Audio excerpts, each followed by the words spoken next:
ओम नमो भगवते वासुदेवाय।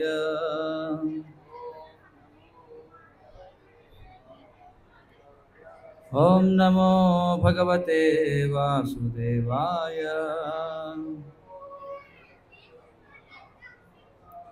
ओम नमो भगवते वासुदेवाय।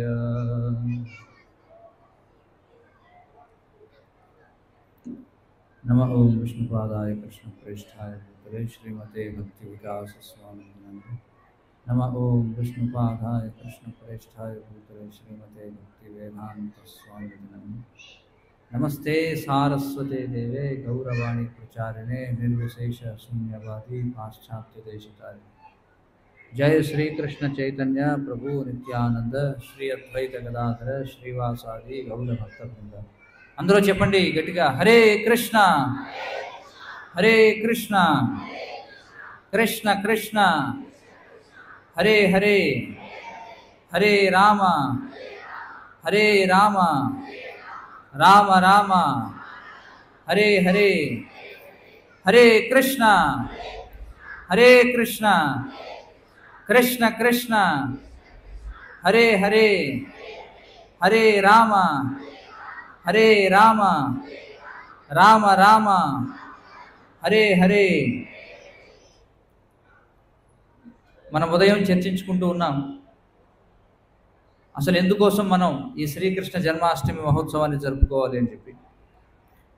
భగవద్గీత 4వ అధ్యాయంలో శ్రీకృష్ణ భగవానుడు తెలియజేస్తున్నాడు. జన్మ కర్మ చ మే దివ్యం ఏవం యో వేత్తి తత్వతః త్యక్త్వా దేహం పునర్జన్మ నైతి మామేతి సోర్జున. శ్రీకృష్ణ భగవానుడు ఏమంటున్నాడంటే, ఓ అర్జున, ఎవరైతే నా యొక్క జన్మ కర్మ ఇవి దివ్యమైనటువంటివి అని తెలుసుకుంటారో వారు ఈ దేహాన్ని త్యజించిన తర్వాత మళ్ళీ ఈ జన్మ మృత్యుభరితమైనటువంటి ఈ భౌతిక ప్రపంచానికి తిరిగి రారు అని చెప్పి చెప్తున్నాడు. హరే కృష్ణ.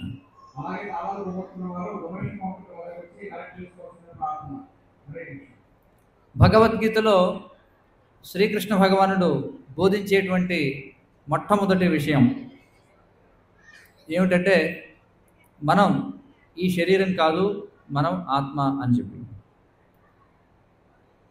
మరి మనం చూస్తే భారతదేశంలో ఎవరైతే హిందువులుగా పిలువబడతారో అందరికీ కూడా చాలామందికి తెలుసు భగవద్గీత మన యొక్క పవిత్ర గ్రంథము అని చెప్పి. సాధారణంగా అనేక మతాలు ఉన్నాయి, ఒక్కొక్క మతానికి ఒక్కొక్క గ్రంథం ఉంటుంది. అలాగే భగవద్గీత అనేది హిందువుల మత గ్రంథం అని చాలామంది అనుకుంటారు.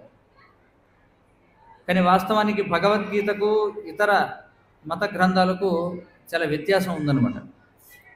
ఎందుకంటే భగవద్గీతలో ఏవైతే విషయాలు చెప్పబడ్డాయో అవి ఏదో ఒక జాతిని ఉద్దేశించో, ఏదో ఒక ప్రాంతం వారిని ఉద్దేశించో, ఏదో ఒక మతం వారిని ఉద్దేశించో చెప్పినటువంటివి కావు. భగవద్గీత ఆత్మను ఉద్దేశించి బోధింపబడినటువంటిది. అందుకే మీరు భగవద్గీతను ఇతర మత గ్రంథాలను పోల్చి చూసినట్లయితే మీకు భగవద్గీతలో మాత్రమే ఈ ఆత్మతత్వం గురించినటువంటి జ్ఞానం అనేది ఉంటుంది. ఏ ఇతర మత గ్రంథాల్లో కూడా ఆత్మ అనేటువంటి శబ్దం ఉంటుందేమో కానీ దాని గురించినటువంటి వివరణ మీకు లభించదన్నమాట.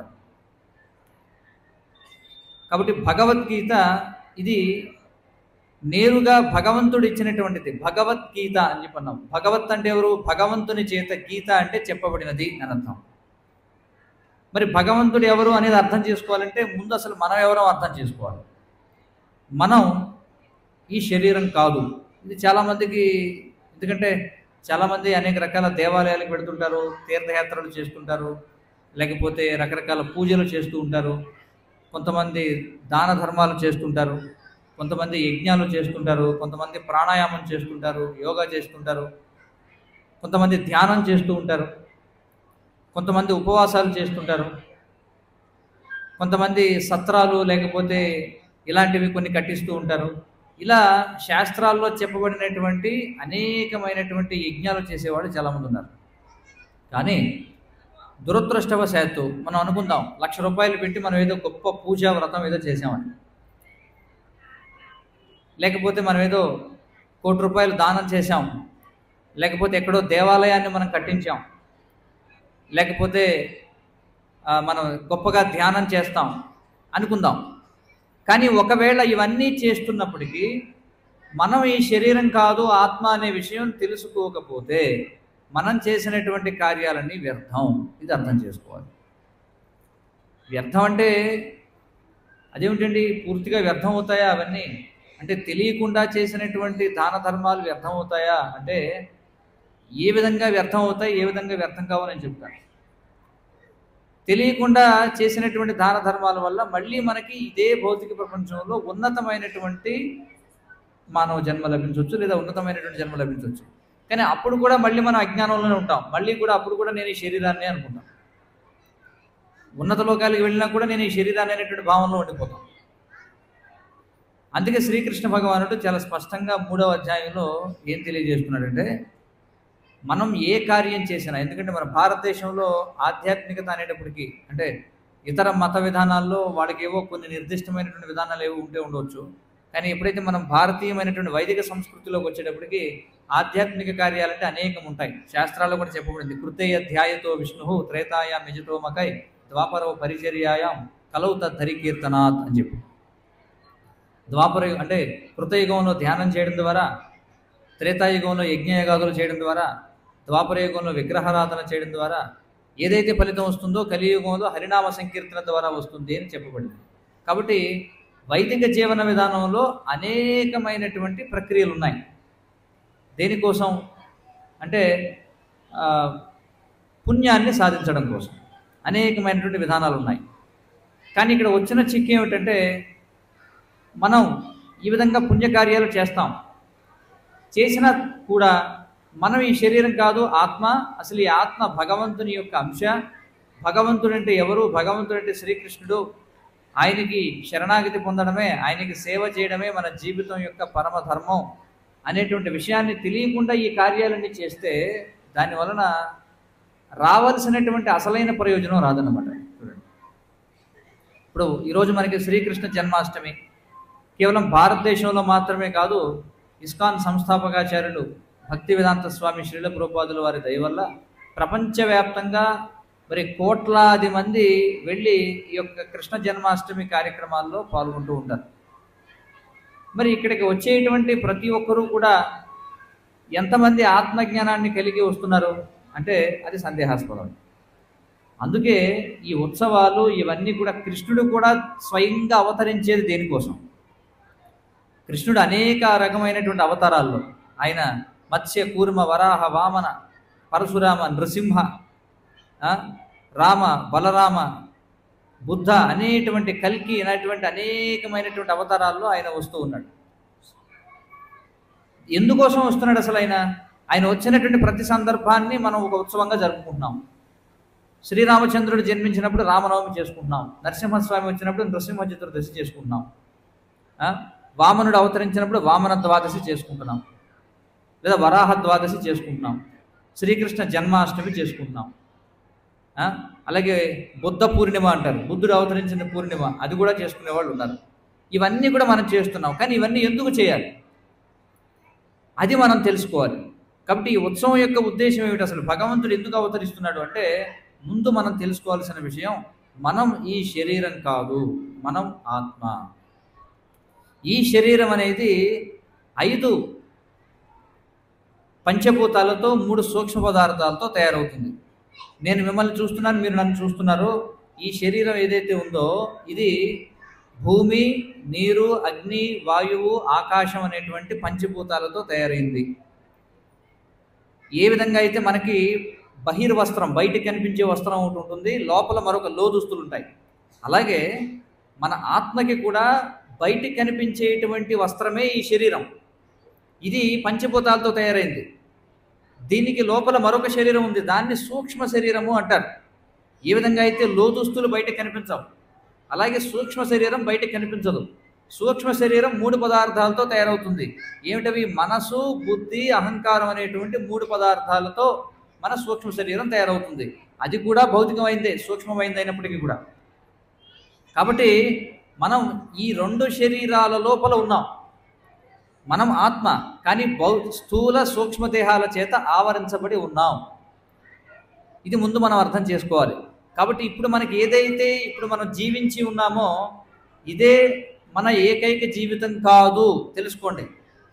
దీనికి ముందు మనం అనేక పర్యాయాలు మనం పుట్టి చనిపోయాం.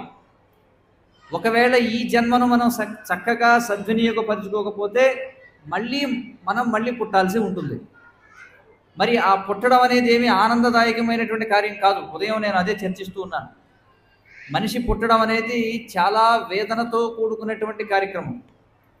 అందుకే మీరు ఎవరైనా సరే ఈ గైనకాలజిస్టులను అడగండి, లేదా ఇక్కడ మనకి ఎదురుకుంటా బుక్ స్టాల్ ఉంది, బుక్ స్టాల్లో శ్రీమద్ భాగవతం లభిస్తుంది.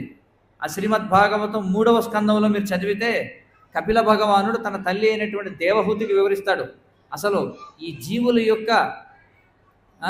యొక్క గతి ఎలా ఉంటుంది, అంటే జీవి ఈ ప్రపంచంలోకి ఎలా వస్తాడు, ఈ ప్రపంచంలోకి రావడానికి ముందు తల్లి గర్భంలోకి ఎలా వస్తాడు, తల్లి గర్భంలో ఉండేటువంటి పరిస్థితులు ఎలాంటి యాతన అనుభవిస్తాడు, తల్లి గర్భం నుంచి బయటికి ఎలా వస్తాడు, వచ్చిన తర్వాత అతడి జీవితం ఎలా ఉంటుంది, మళ్ళీ అతడు ఏ విధంగా మరణిస్తాడు, దేహాన్ని వదిలిన తర్వాత మళ్ళీ దేహాన్ని స్వీకరించే వరకు జీవి యొక్క ప్రయాణం ఎలా ఉంటుందో మనకి కపిల భగవానుడు, అంటే ఎవరు, స్వయంగా కృష్ణుడే కపిలుడి రూపంలో భాగవతంలో వివరిస్తున్నాడు అనమాట.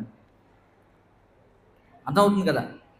కాబట్టి ఈ పుట్టడం అంటే ప్రతిసారి శరీరాన్ని తీసుకోవడం, ప్రతిసారి శరీరాన్ని వదలడం అనేది చాలా చాలా దుఃఖదాయకమైనటువంటి పరిస్థితి. ఇంకా కలియుగంలో ఇంకా కూడా దారుణం అనమాట. ఎందుకంటే పూర్వం కనీసం అందరూ కూడా సహజంగా కాన్పు జరిగేది, అందరూ సహజంగా మరణించేవారు. అంటే ఎలాంటి ఖర్చు లేకుండా పుట్టేవారు, ఎలాంటి ఖర్చు లేకుండా మరణించేవారు పూర్వం. కానీ కలియుగంలో పుట్టడం కూడా లక్షలతో కూడుకున్నది, చనిపోవడం కూడా లక్షలతో కూడుకున్నది అనమాట. ఒక శిశువు పుట్టాలంటే దానికి 1,00,000-2 లక్షల రూపాయలు. కొంతమంది చెప్తారు ఏమిటంటే సహజ రీతిలో కాన్పు చేయాలంటే ఎక్కువ రేట్ అవుతుందట, అలా కాకుండా ఆపరేషన్ చేస్తే తక్కువ రేట్ అవుతుందట. చూడండి, అంటే కృత్రిమంగా జీవించడం అనేది చవక, కానీ సహజంగా జీవించడం అనేది ఖర్చుతో కూడుకున్న పద్ధతి కలియుగంలో. అలాగే మరణించడం కూడా పూర్వం అందరూ కూడా ఉచితంగా మరణించేవారు, ఫ్రీ డెత్ అనమాట. కానీ కలియుగంలో మరణం కూడా చాలా ఖరీదు. ఎందుకంటే మరణించే ముందు తీసుకెళ్ళి హాస్పిటల్లో పడేస్తారు. అక్కడికి వెళ్ళిన తర్వాత అనేక రకాల ఖర్చు పెట్టాల్సి ఉంటుంది, ఔషధాలు అవి ఇవి, వెంటిలేటర్లు అది ఇది అని చెప్పి మళ్ళీ అది కూడా ఖర్చుతో కూడుకున్నది. కాబట్టి మనం అర్థం చేసుకోవాలి, ఇలాంటి శరీరాలు మనం అనేకం చూసాం. అయితే అందులో అన్ని మానవ శరీరాలు కాదు, 84 లక్షల శరీరాలు శాస్త్రాలు చెప్తున్నాయి. 9 లక్షల రకాలు నీటిలో జీవించే జీవజాతులు ఉన్నాయి. 20 లక్షల రకాలేమో మొక్కలు చెట్లు కదలలేనివి, స్థావరాణి అని చెప్పి అంటారు, కదలలేనివి. క్రిములు 11 లక్షల రకాలు, 30 లక్షల రకాల పశువులు, 10 లక్షల రకాల పక్షులు ఉన్నాయి, 4 లక్షల రకాల మనుషులు ఉన్నారు. చూడండి, మనకి మానవ జన్మ లభించింది అంటే దీనికి పూర్వం మనం నీటిలోనూ కదలలేనటువంటి స్థావరాలుగా, క్రిమికీటకాలుగా, ఆకాశంలో పక్షులుగా, అలాగే పశువులుగా మనం శరీరాలను తీసుకుని వాటిని వదిలి, తీసుకున్న ప్రతి శరీరంలో ముసలితనాన్ని, వ్యాధిని అనుభవించి వాటిని విడిచిపెట్టి ఇదిగో మళ్ళీ మనం ఈ మానవ శరీరాన్ని పొందాం. దీన్ని ఏమంటారంటే పరిణామక్రియ, ఎవల్యూషన్ అని చెప్పంటారు ఇంగ్లీష్లో. అయితే డార్విన్ చెప్పేటువంటి పరిణామక్రియ అది వేరే, కానీ శాస్త్రాలు చెప్పేటువంటి పరిణామక్రియ గురించి నేను మాట్లాడుతున్నాను. అందుచేత మనకి విలువైనటువంటి మానవ జన్మ లభించింది. ఈ మానవ జన్మ లభించినప్పుడు మాత్రమే మనం ఇలాంటి విషయాలు తెలుసుకోగలం. మానవ జన్మలో మాత్రమే నేను ఈ శరీరాన్ని కాదు, నేను ఆత్మను అనేటువంటి విషయాన్ని కేవలం మానవ జన్మలో మాత్రమే మనం తెలుసుకోగలం. అంతేగాని చేపలుగా, రొయ్యలుగా, లేకపోతే చెట్లుగా, లేకపోతే పురుగులుగా, లేకపోతే పశువులుగా, పక్షులుగా మనం ఈ విషయాన్ని తెలుసుకోలేం. మానవ జన్మలో మాత్రమే ఇది తెలుసుకోగలం. కాబట్టి మానవ జన్మ అనేది దేనికోసం ఉందంటే ఈ విషయం తెలుసుకొని, ఈ దురవస్థ గురించి తెలుసుకొని దీని నుంచి ఎలా బయటపడాలో ఆ మార్గాన్ని అన్వేషించడం కోసమే మానవ జన్మ అనేది ఉంది. కాబట్టి ఈ జన్మని మనం సద్వినియోగపరచుకోకపోతే మళ్ళీ మరొక జన్మ ఎత్తాల్సి ఉంటుంది. ఆ మరొక జన్మ అనేది ఎలా నిర్ణయించబడుతుంది అంటే ఈ జన్మలో మనం చేసే పనులను బట్టే. కృష్ణుడు భగవద్గీతలో చెప్తున్నాడు 8వ అధ్యాయంలో, యం యం వాపి స్మరణ్ భావం త్యజత్యంతే కలేవరం తం తమేవైతి కౌంతే సదా తద్భావ భావిత అని చెప్పుకుంటున్నాడు. ఈ దేహాన్ని విడిచిపెట్టే సమయంలో మనం దేని గురించి అయితే ఆలోచిస్తామో అలాంటి శరీరం మళ్ళీ మనం పొందుతాం. కాబట్టి ఇదే మొదటి జన్మ, ఇదే ఆఖరి జన్మ, కాబట్టి ఎంజాయ్ చేయండి అనేది చాలా దారుణమైనటువంటి మోసం. కాబట్టి దురదృష్టవశాత్తు మన యొక్క విద్యా విధానం, మన జీవన విధానం అంతా కూడా ఏ విధంగా ఉందంటే మనం శరీరం అన్నట్టుగా జీవిస్తున్నాం కానీ మనం ఆత్మ అన్నట్టుగా మనం జీవించడం లేదు. ఎప్పుడైతే నేను ఈ శరీరాన్ని అనే భావనలో గడుపుతామో అప్పుడు జీవితం అంతా కూడా దుఃఖాన్ని అనుభవించాల్సి ఉంటుంది. మానవ జన్మ లభించింది దేనికోసం అంటే నేను ఈ శరీరాన్ని కాదు, నేను ఆత్మని అని తెలుసుకొని ఆత్మగా జీవించడం కోసమే మానవ జన్మ అనేది ఉంది. కానీ దురదృష్టవశాత్తు ఎవరికి ఈ ఆత్మ విద్య అనేది లేకపోవడం వల్ల ఎవరు కూడా ఆత్మగా జీవించడం వల్ల శరీరంగా జీవిస్తున్నారు. అందుకే ఏమనుకుంటున్నారంటే ఎప్పుడు చనిపోతామో తెలియదు, బతికినంతకాలం ఎంజాయ్ చేయాలి. మద్యం, మాంసం, జోదం, వ్యభిచారం ఇదే జీవితం. చూడండి, కాబట్టి వీటి కోసం ధనం కావాలి. కాబట్టి ధనం కావాలి, కాబట్టి ధనం కోసం ఉద్యోగం కావాలి, అది కావాలంటే చదువుకోవాలి. కాబట్టి మన విద్యా విధానం అంతా కూడా దీని చుట్టూనే ఉంది. కానీ ఏ విధంగా అయితే నీటి నుండి ఒక చేపను బయటికి తీసి ఒడ్డు మీద పెట్టి దానికి మంచి ఏసీ రూము, దానికి మంచి డియోడ్రెంట్, లేకపోతే దానికి మంచి స్మార్ట్ ఫోన్ ఇస్తే చేప సుఖంగా ఉండదు. చేప ఎక్కడ సుఖంగా ఉంటుంది? దాని సహజ వాతావరణం నీటిలోకి వెళితేనే. అలాగే మనం కూడా నేను ఈ శరీరము అనే చేతనంలో మీరు ఎంజాయ్ చేయడానికి, ఇంద్రియ భోగం చేయడానికి ఎంతైనా ప్రయత్నం చేయండి. కృష్ణుడు చెప్తున్నాడు భగవద్గీత 5వ అధ్యాయంలో, ఏహి సంస్పర్శజాభోగా దుఃఖయోనయ ఏవతే ఆద్యంతవంత కౌంతేయ నతేషు రమతే బుధాహ అని చెప్పుకుంటున్నాడు. ఆయన ఏమంటాడంటే ఏదైతే మనం సుఖము అని అనుకుంటున్నామో అదేమిటి? ఏహి సంస్పర్శజాభోగా, ఇంద్రియాలు ఇంద్రియార్థములతో సంపర్కం చెందడం వల్ల వచ్చేటువంటిది ఏదైతే ఉందో, ఏహి సంస్పర్శజాభోగా దుఃఖయోనయ ఏవతే, ఈ ఇంద్రియాల ద్వారా మనం పొందేటువంటిది ఏదైతే ఉందో అది దుఃఖానికే కారణమవుతుంది. కాబట్టి కృష్ణుడు ఏమంటున్నాడు? నతేషు రమతే బుధః, ఏహి సంస్పర్శజాభోగ ఏతి సంస్పర్శజాభోగా దుఃఖయోనయ ఏవతే ఆద్యంతవంతః కౌంతేయ. చూడండి, ఈ ఇంద్రియ భోగం అంటే రకరకాల దృశ్యాలు చూడడం వల్ల వచ్చే ఆనందం, రకరకాల పదార్థాలు తినడం వల్ల వచ్చే ఆనందం, రకరకాల వాసనలు తీసుకోవడం వల్ల వచ్చే ఆనందం, రకరకాల శబ్దాలు వినడం వల్ల, రకరకాల వస్తువులు సున్నితమైనటువంటి వాటిని ముట్టుకోవడం వల్ల వచ్చేటువంటిది ఏదైతే ఉందో వీటికి ఆది ఉంది, అంతం ఉంది. ఆద్యంతవంతః కౌంతేయ. అందుకే నతేషు రమతే బుధః, బుద్ధిమంతులైనటువంటి వాళ్ళు ఇలాంటి చవకైనటువంటి సుఖాన్ని పొందడానికి సమయాన్ని వృధా చేయరు. మరి ఎందులో ఉపయోగిస్తారు బుధజనులు? కృష్ణుడు చెప్తున్నాడు. మరి బుద్ధిమంతులు ఏం చేస్తారంటే వాళ్ళు ఈ విషయాన్ని తెలుసుకుంటారు, నేను ఈ శరీరం కాదు ఆత్మ అనే విషయం. మరి ఈ విషయాన్ని చెప్పేవాళ్ళు ఉండాలిగా. కానీ ఈ రోజుల్లో తల్లిదండ్రులు కానీ, అంటే ఎవరెవరైతే దీని గురించి బోధించాలో వాళ్ళెవరో ఆ పని చేయడంలా, తల్లిదండ్రులు ఆ పని చేయడంలా, గురువులు ఆ విధంగా చేయడంలా, పాలకులు ఆ విధంగా చేయడంలా, బంధువులు, స్నేహితులు, భార్య, భర్త ఎవరూ కూడా ఈ జ్ఞానాన్ని పంచడం లేదు. అందుకే ఎవరు కూడా ఆధునిక ప్రపంచంలో సుఖంగా లేరు. మరి సుఖం అనేది ఎలా వస్తుంది? కృష్ణుడు చెప్తున్నాడు భగవద్గీతలో 2వ అధ్యాయంలో ఆయన చెప్తాడనమాట. ఏమంటాడంటే నచాభావయత శాంతి అశాంతస్య కుతః సుఖం అని చెప్పంటాడు. కాబట్టి మనం ఎప్పుడైతే మనం ఆత్మ అనేటువంటి విషయాన్ని తెలుసుకొని మన బుద్ధిని ఉపయోగించి మనం భగవత్ సేవలో ఉపయుక్తం అవుతాము, ఎప్పుడైతే మనం భగవత్ సేవలో మనం పాల్గొంటామో అప్పుడు మన బుద్ధి స్థిరంగా ఉంటుంది. బుద్ధి స్థిరంగా ఉంటే మనసు నిర్మలంగా ఉంటుంది. మనసు నిర్మలంగా ఉంటే మనం సుఖం అనేది ఉంటుంది. సుఖం ఉంటే శాంతి ఉంటుంది. కాబట్టి కృష్ణుడు, ఎందుకని మనం కృష్ణుని యొక్క జన్మోత్సవాన్ని జరుపుకుంటున్నాం? ఈరోజు మీరు బయటికి వెళ్ళి చూస్తే అనేక మంది పుట్టినరోజులు, ముఖ్యంగా మన భీమవరం పట్టణంలో ఎక్కడ చూసినా ఎవరు పుట్టినరోజు వచ్చినా సరే ఒక పెద్ద బ్యానర్ వేస్తారు. వాడు ఏం చేస్తాడనేది తర్వాత విషయం. డబ్బులుంటే చాలు.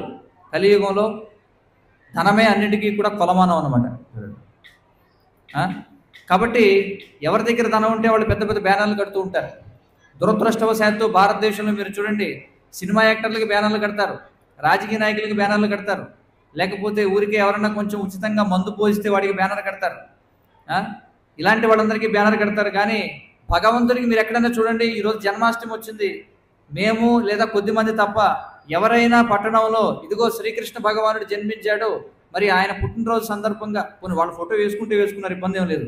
శ్రీకృష్ణుడు జన్మదినోత్సవం కాబట్టి అందరికీ శుభాకాంక్షలు, అందరూ కూడా శ్రీకృష్ణుడిని సేవించండి, ఒక్కళ్ళు కూడా ఎక్కడన్నా ఉండదు. మీరు చూడండి, ఎవరికి వాళ్ళకి లబ్ధి చేకూర్చే వాళ్ళకి తప్ప భగవంతుడు మనకి ఎంత లబ్ధి చేకూరుస్తున్నాడు అనేటువంటి విషయాన్ని మనం గుర్తించలేకున్నాం అనమాట.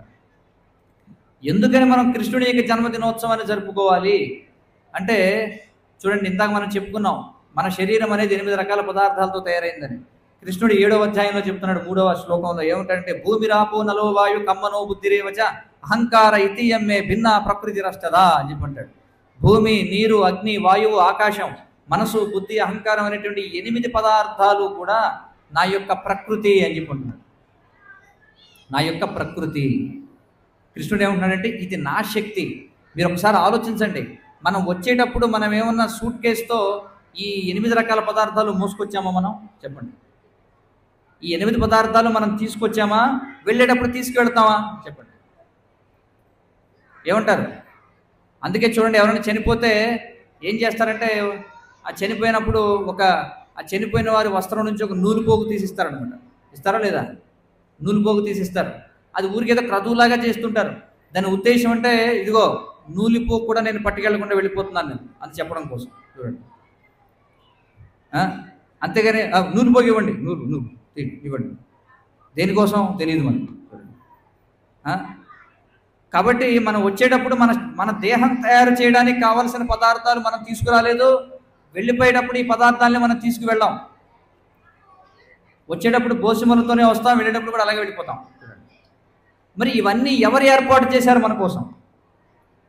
ఎవరు ఏర్పాటు చేశారు? ఎవరు ఏర్పాటు చేశారు? మనకి తెలియకుండా ఎవరో ఏర్పాటు చేశారు కదా. అందుకే శాస్త్రాలు చెప్తున్నాయి, ఏమని చెప్తున్నాయంటే కర్మణా దైవనేత్రేణ జంతుర్దేహోపపత్తయే.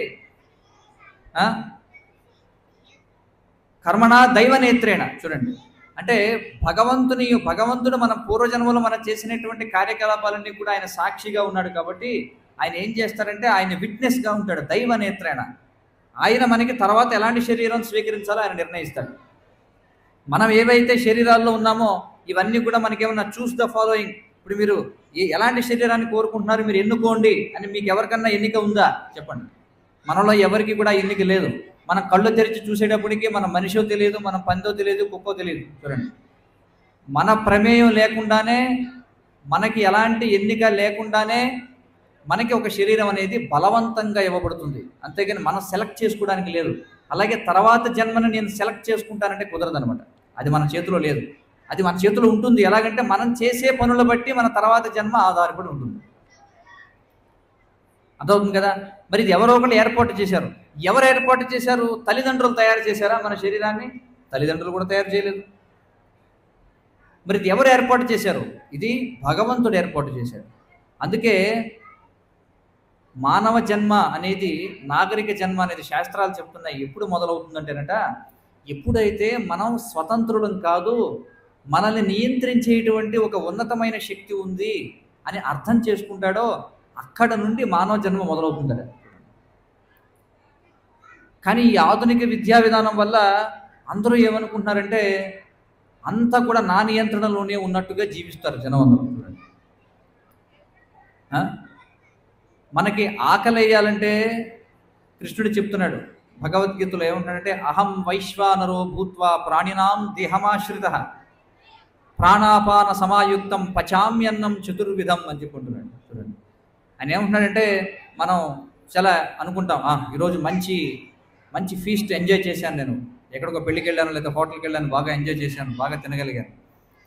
కానీ కృష్ణుడు భగవద్గీతలో అంటున్నాడు, ఒరే నువ్వు తినాలంటే నీకు ఆకలి వేయాలి వేయాలంటే నేను నీ శరీరంలో జఠరాగ్ని రూపంలో ఆయన మండకపోతే మనకు ఆకలేదు. చూడండి, అహం వైశ్వానరో భూత్వ, వైశ్వానరుడిగా కృష్ణుడు చెప్తున్నాడు. ప్రాణినాం దేహమాశ్రిత, ప్రాణుల యొక్క దేహాలను ఆశ్రయించి ఉన్నాను. ఏం చేస్తాను నేను? ప్రాణ అపాన సమాయుక్తం. చూడండి, 5 రకాల వాయువులు ఉన్నాయన్నమాట. పంచప్రాణాలు అని చెప్పి అంటారు వాటినే. ఈ 5 రకాల వాయువులతో కలిసి నేనేం చేస్తాను, ప్రాణాపాన సమాయుక్తం పచామ్యన్నం, నేనే ఆ ఆహారాన్ని తింటాను. పచామ్యన్నం చతుర్విధం, 4 విధాలైనటువంటి ఆహారాలని. ఏమిటి 4 విధాలు?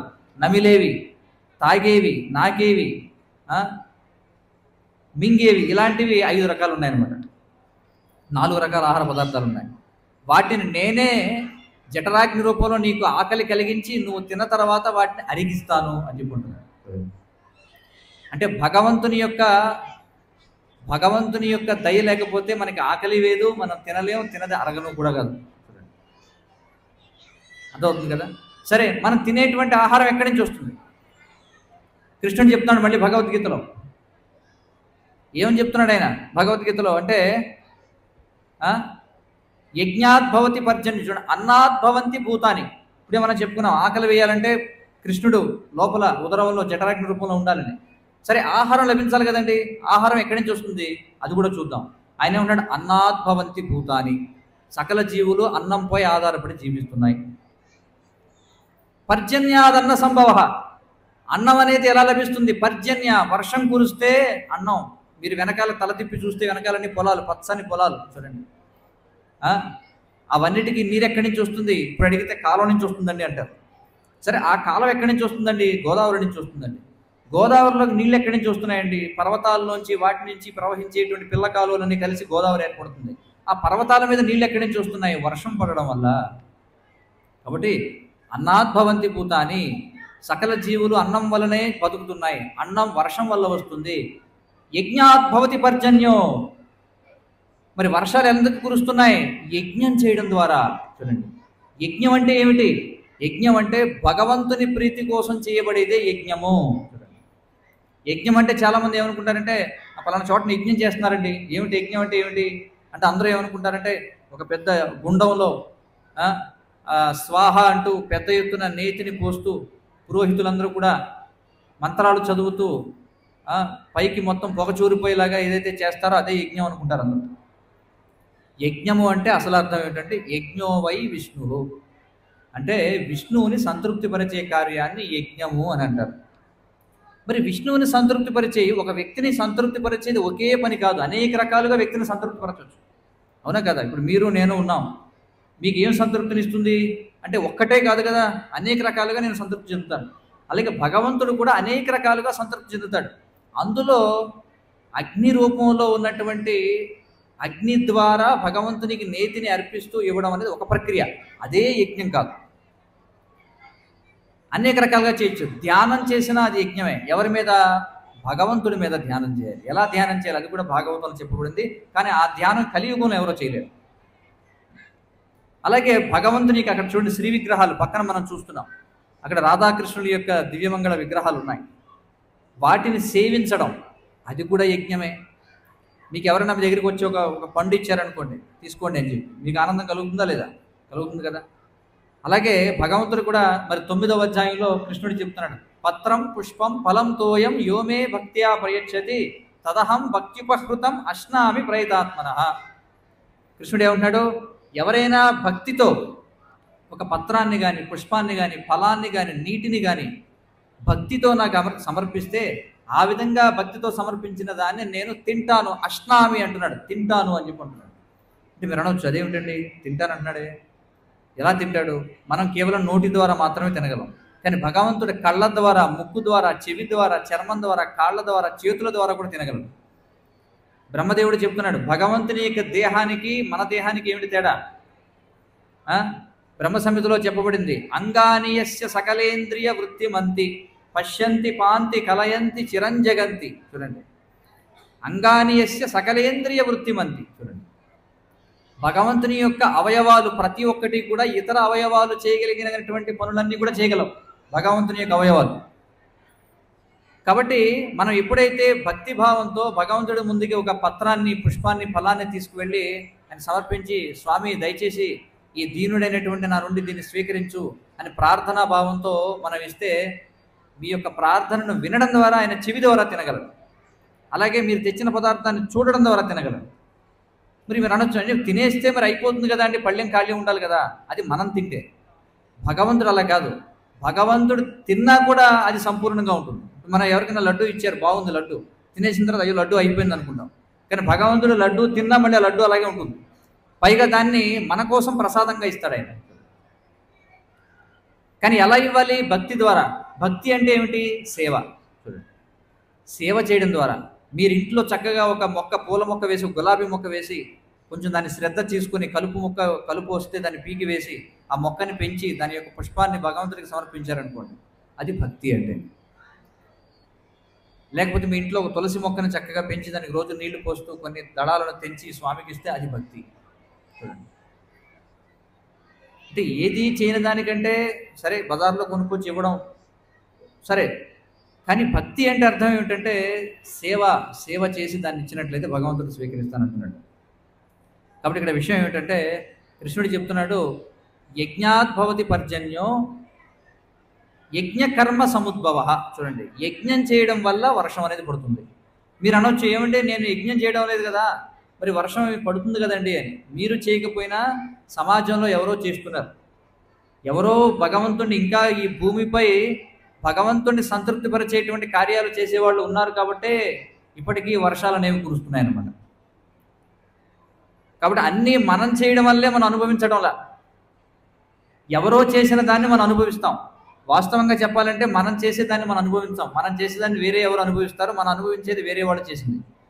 ఎందుకంటే కృష్ణుడు చెప్తున్నాడు, మనం భోక్తలం కాదు, భోక్తారం యజ్ఞతపసాం సర్వలోక మహేశ్వరం సుహృదం సర్వభూతానాం జ్ఞాత్వామాం శాంతి ముర్చది అంటున్నాడు. అంటే నేను భోక్తని, మీరు కాదు భోక్తలు, కృష్ణుడు చెప్తున్నాడు. సకల లోక మహేశ్వరం, సకల లోకాలకి యజమానిని నేను, మీరు కాదు, కృష్ణుడు అంటున్నాడు. సుహృదం సర్వభూతానాం, ప్రతి జీవికి కూడా నేను ఆప్తమిత్రుడిని, నువ్వు కాదు, కృష్ణుడు అంటున్నాడు. ఈ తెలుసుకున్న వాళ్ళు ఆనందంగా ఉంటారు అని చెప్పి కృష్ణుడు అంటున్నాడు. కాబట్టి మీరు ఒకసారి మీరు ఆలోచించండి, మీరు ఏదైతే సంపాదిస్తున్నారో, మీరు ఏదైతే పండిస్తున్నారో, మీరు పండించే దానిలో మీరు తినేదంతా, లేదా మీరు సంపాదించేటువంటి ధనంలో సుమారు మీరు ఒక లక్ష రూపాయలు సంపాదిస్తున్నారు అనుకుందాం.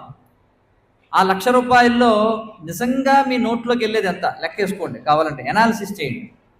ఆ 1,00,000 రూపాయల్లో ముందు అద్దెకి వెళ్ళిపోతుంది, ఒక 5,000 అద్దెకి వెళ్ళిపోయింది అనుకుందాం. మీ చేతికి మీ జీతం అందకముందే ప్రభుత్వం తన భాగాన్ని తాను తీసేసుకుంటుంది, ట్యాక్స్ రూపంలో తీసుకుంటుందా లేదా? Tax deduction at source, TDS, income tax, లేకపోతే జిఎస్టీ మీ చేతికి రాకముందే ఎవరెవరు దాన్ని లాక్కోవాలో వాళ్ళు లాక్కుంటారు.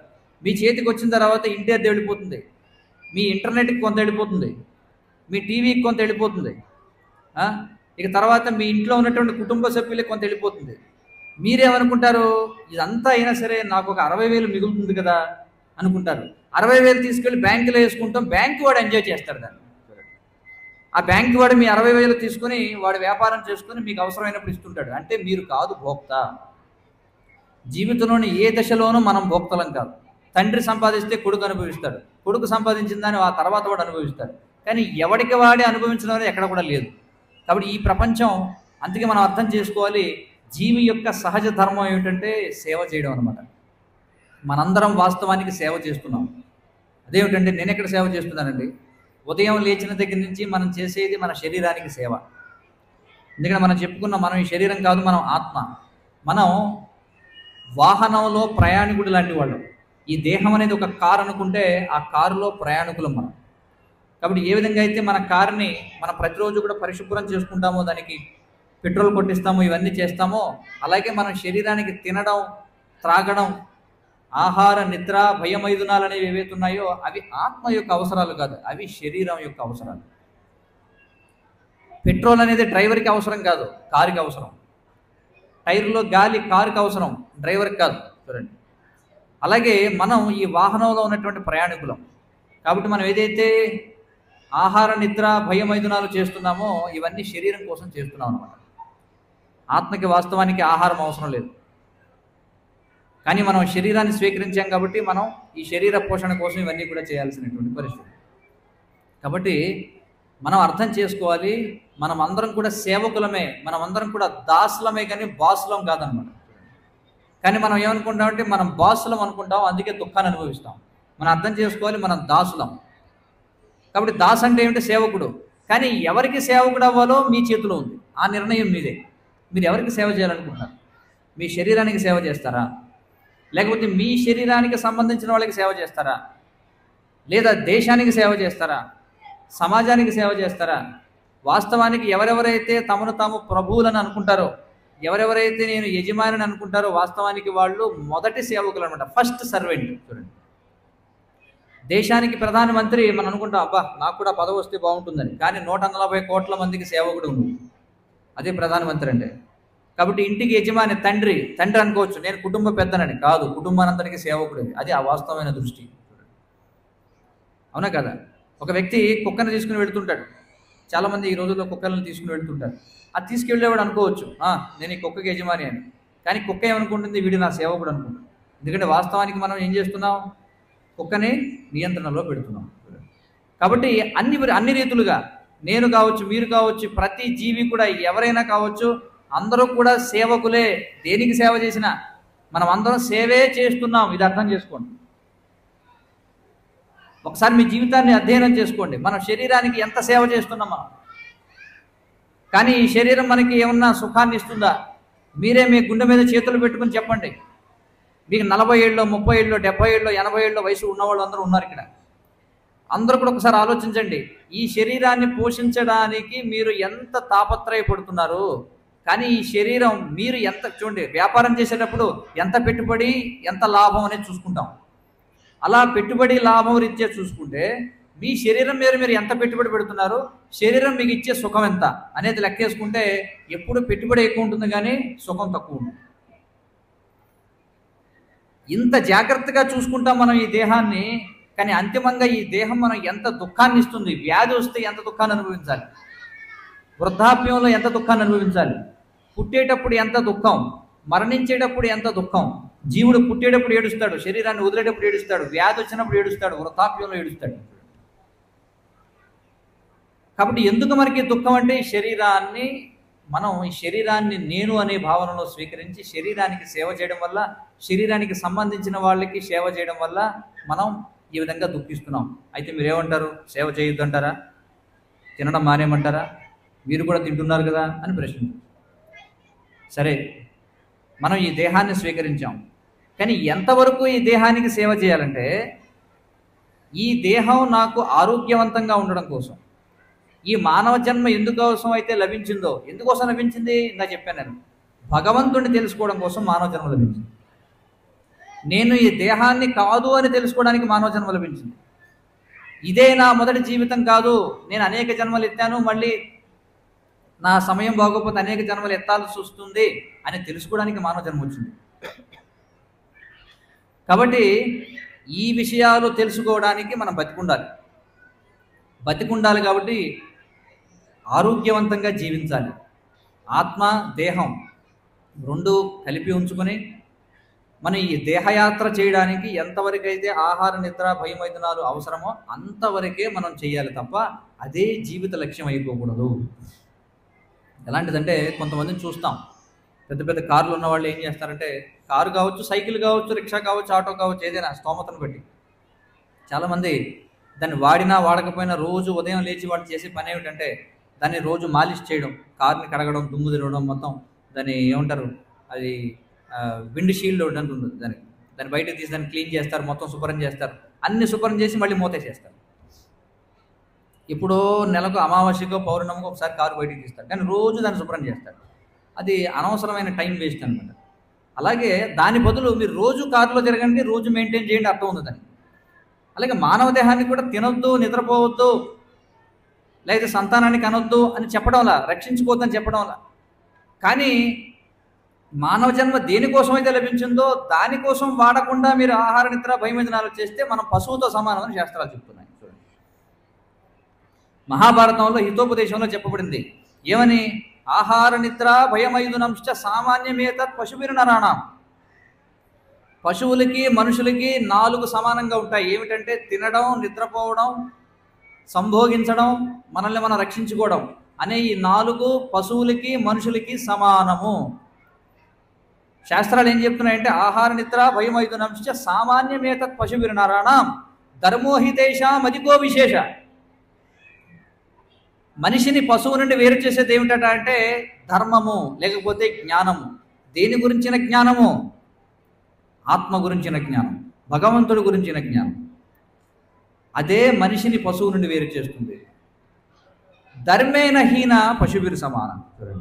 ఒకవేళ మానవ జన్మ లభించి నేను ఈ శరీరాన్ని కాదు ఆత్మనని తెలుసుకోకుండా, జీవిత పరమ లక్ష్యం భగవంతుడికి శరణాగతి పొందడం అని తెలుసుకోకుండా ఎవరైతే ఈ శరీరాన్ని విడిచిపెడతారో వాళ్ళు పశువుగా మరణించినట్టు.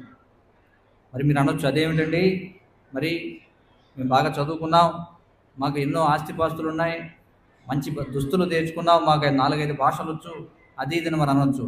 శాస్త్రం ఏం చెప్తుందంటే ద్విపాద పశువు అని చెప్పుకుంటున్నాను. 2 కాళ్ళ పశువు నువ్వు అని చెప్తుంది శాస్త్రం. అందుచేత మనం పశువులుగా మరణించామే కానీ పశువులుగా మరణించకూడదు. పశువులుగా జన్మించాం మనం, కానీ పశువుగా మరణించకూడదు. ఇతర జీవరాశులన్నీ ఎలా పుడతాయో అలాగే మనం కూడా పుడతాం. వస్త్రాలు లేకుండా నగ్నంగా పుడతాం మనం అంతా కూడా. కానీ మరణించేటప్పుడు మనకు అనేకమైనటువంటి సంస్కారాలు ఉంటాయి. మనం అందరం కూడా అందుకే జన్మనా జాయతే శూద్ర అని చెప్పన్నారు శాస్త్రాల్లో. జన్మనా జాయతే శూద్ర అంటే పుట్టుకతో ప్రతి ఒక్కడు శూద్రుడే అని చెప్పన్నారు. శూద్రుడు అంటే ఇక్కడ అర్థం ఏంటంటే శోచతి ఇది శూద్ర అంటే ఎవరైతే ఎప్పుడు దుఃఖిస్తూ బాధపడుతూ ఏడుస్తూ ఉంటారో వాడిని శూద్రుడు అన్నారు. ఇది ఒక నిర్వచనం. అనేక నిర్వచనాలు ఉన్నాయి శూద్రుడు అంటే. శోచతి ఇది శూద్ర. ఎవరు బాధపడతారు, ఎవరు ఏడుస్తారు అంటే ఎవరైతే నేను శరీరాన్నే అని అనుకుని అలా జీవిస్తారో వాళ్ళు నిత్యం ఏడవలసిందే ప్రతిరోజు. కృష్ణుడు చెప్తున్నాడు భగవద్గీతలో. కాబట్టి మనం శూద్రులుగా జన్మించాం. అంటే శూద్ర అలాగే శునకము ఇవన్నీ కూడా ఒకే ధాతువు నుంచి వస్తాయన్నమాట. మనం శూద్రులుగా జన్మించాం, కానీ మనం ఎలా మరణించాలంటే బ్రాహ్మణులుగా మరణించాలని శాస్త్రం. బ్రాహ్మణులు అంటే కూడా అదేంటంటే బ్రాహ్మణుడు అంటే మళ్ళీ ఏదో కులం గురించి మాట్లాడుతున్నారు కాదు. బ్రాహ్మణుడు అంటే బ్రహ్మజ్ఞానాతీతి బ్రాహ్మణ, బ్రహ్మజానాతీతి బ్రాహ్మణ అంటే ఏమిటి? ఆత్మ గురించి తెలిసిన వాడు బ్రాహ్మణుడు అని చెప్పన్నారు. కాబట్టి మనం శూద్రులుగా జన్మిస్తున్నాం, కానీ మనం శూద్రులుగా మరణించకూడదు, బ్రాహ్మణులుగా మరణించాలి. అదే మానవ జన్మ యొక్క లక్ష్యం.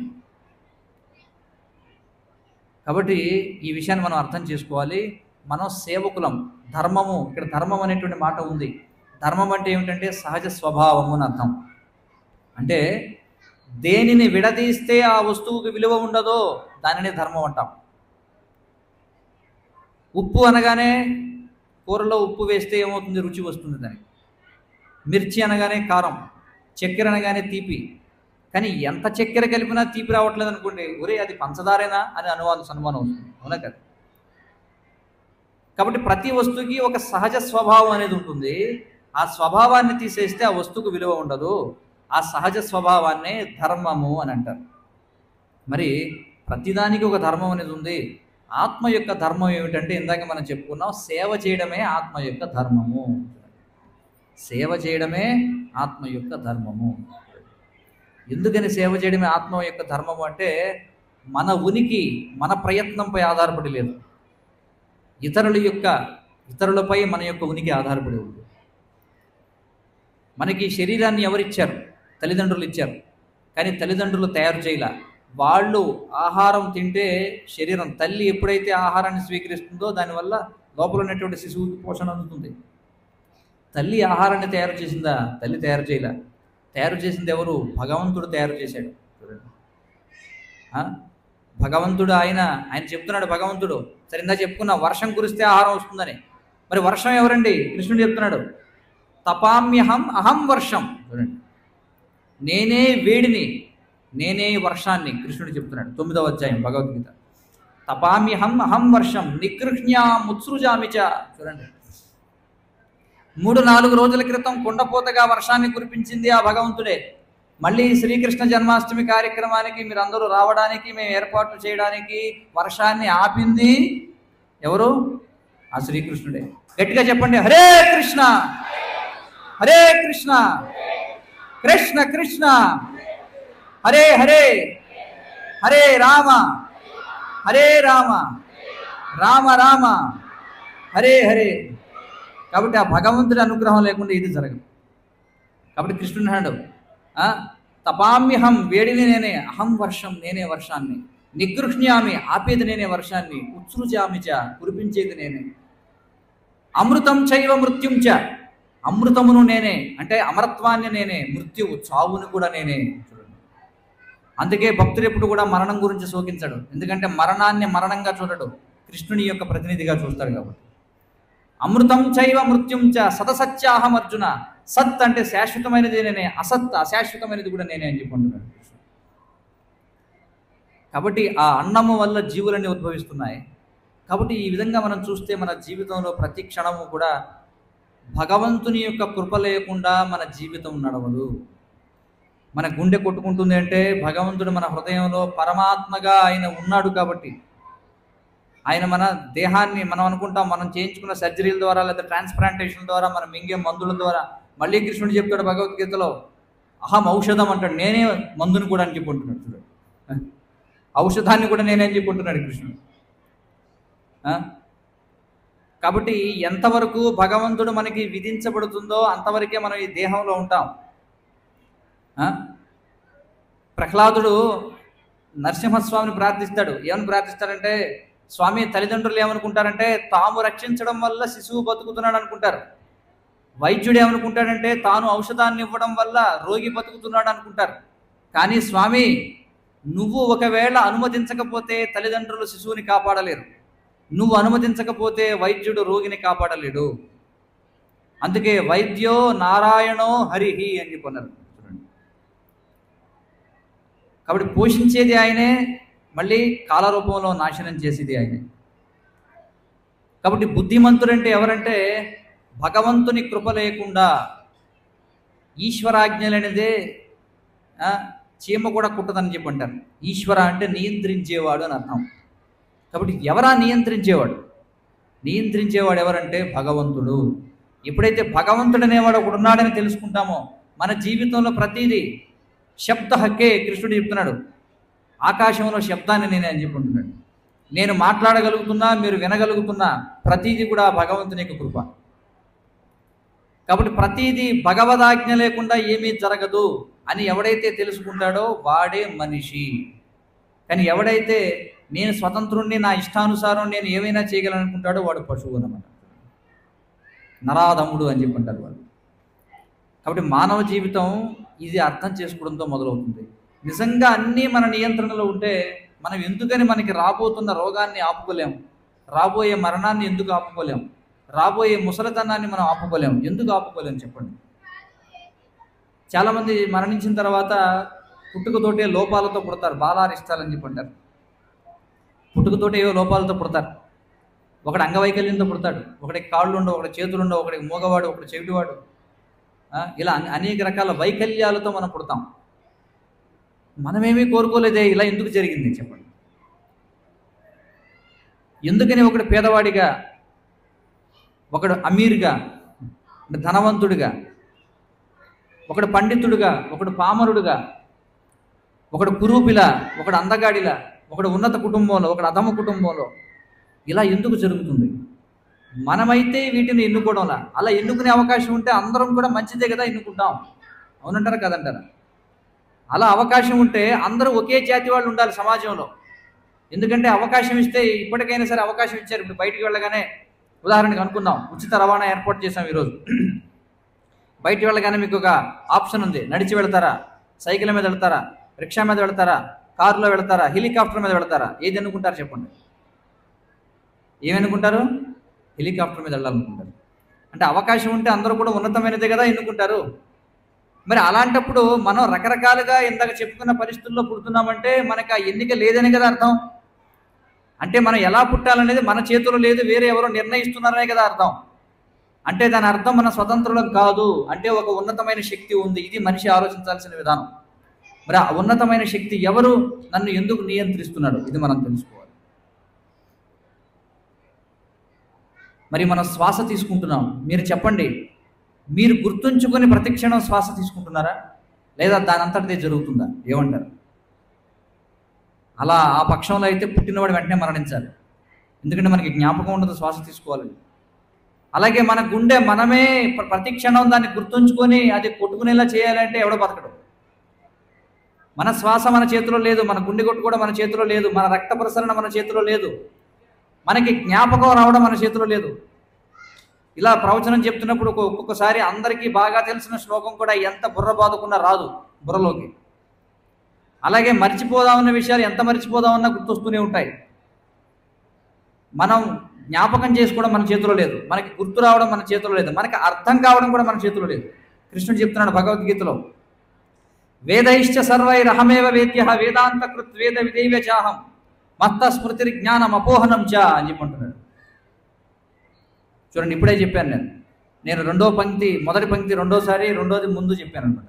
చూడండి, సర్వస్య చాహం హృది సన్నివిష్టో మత్త స్మృతి జ్ఞానం అపోహనం చ వేదైశ్చ సర్వైరహమేవ వేద్య వేదాంతకృత్ వేద విదైవ చాహం. ఇది శ్లోకం. చూడండి, సక్రమంగా చెప్పాలన్నా భగవంతుడి కృప ఉండాలి. కాబట్టి కృష్ణుడు అంటున్నాడు, నేనే ప్రతి జీవి హృదయంలో పరమాత్మగా ఉండి మత్త స్మృతి, నా నుండే జ్ఞాపక శక్తి వస్తుంది, నా నుండే జ్ఞానం వస్తుంది, నా నుండే అపోహనం మర్చిపోవడం వస్తుంది. అందుకే మనం ఎంత గుర్తుంచుకుందాం అనుకున్నా గుర్తుండవు, ఎంత మర్చిపోదాం అనుకున్నా మర్చిపోలేం, ఎంత అర్థం చేసుకుందామన్నా అర్థం చేసుకోలేం. వేరే ఏదో పనిలో ఉంటాం, చిటికే వేసినట్టుగా టక్కుని గుర్తు వస్తుంది, మనం ప్రయత్నం చేయలే. గుర్తు చేసుకుందామంటే గుర్తురాదు, మర్చిపోదాం అనుకుంటే మర్చిపోలేం. ఇవన్నీ ఎవరి వల్ల జరుగుతున్నాయి? కృష్ణుడు అంటాడు, నా వల్లే జరుగుతున్నాయి. రక్త ప్రసరణ ఎలా జరుగుతుంది? నా వల్లే జరుగుతుంది, కృష్ణుడు అంటున్నాడు. మరి మన శరీరంలో ప్రతిదీ కూడా, మనం భూమిపై నిలబడుతున్నామంటే గ్రావిటేషనల్ పుల్. మనం అనుకోవచ్చు, నేను 70 కేజీలు బరువు ఉన్నాను కాబట్టి నేల మీద నిలబడగలుగుతున్నాను, వాడు బక్కగా ఉన్నాడు గాలి ఇస్తే ఎగిరిపోతాడు అనుకోవచ్చు. మనం కాదు. మనం భూమి మీద నిలబడాలంటే గ్రావిటేషనల్ పుల్, గురుత్వాకర్షణ శక్తి అంటారు. మరి ఆ గురుత్వాకర్షణ శక్తి ఎక్కడి నుంచి వస్తుందంటే సంకర్షణుడి నుండి వస్తుంది.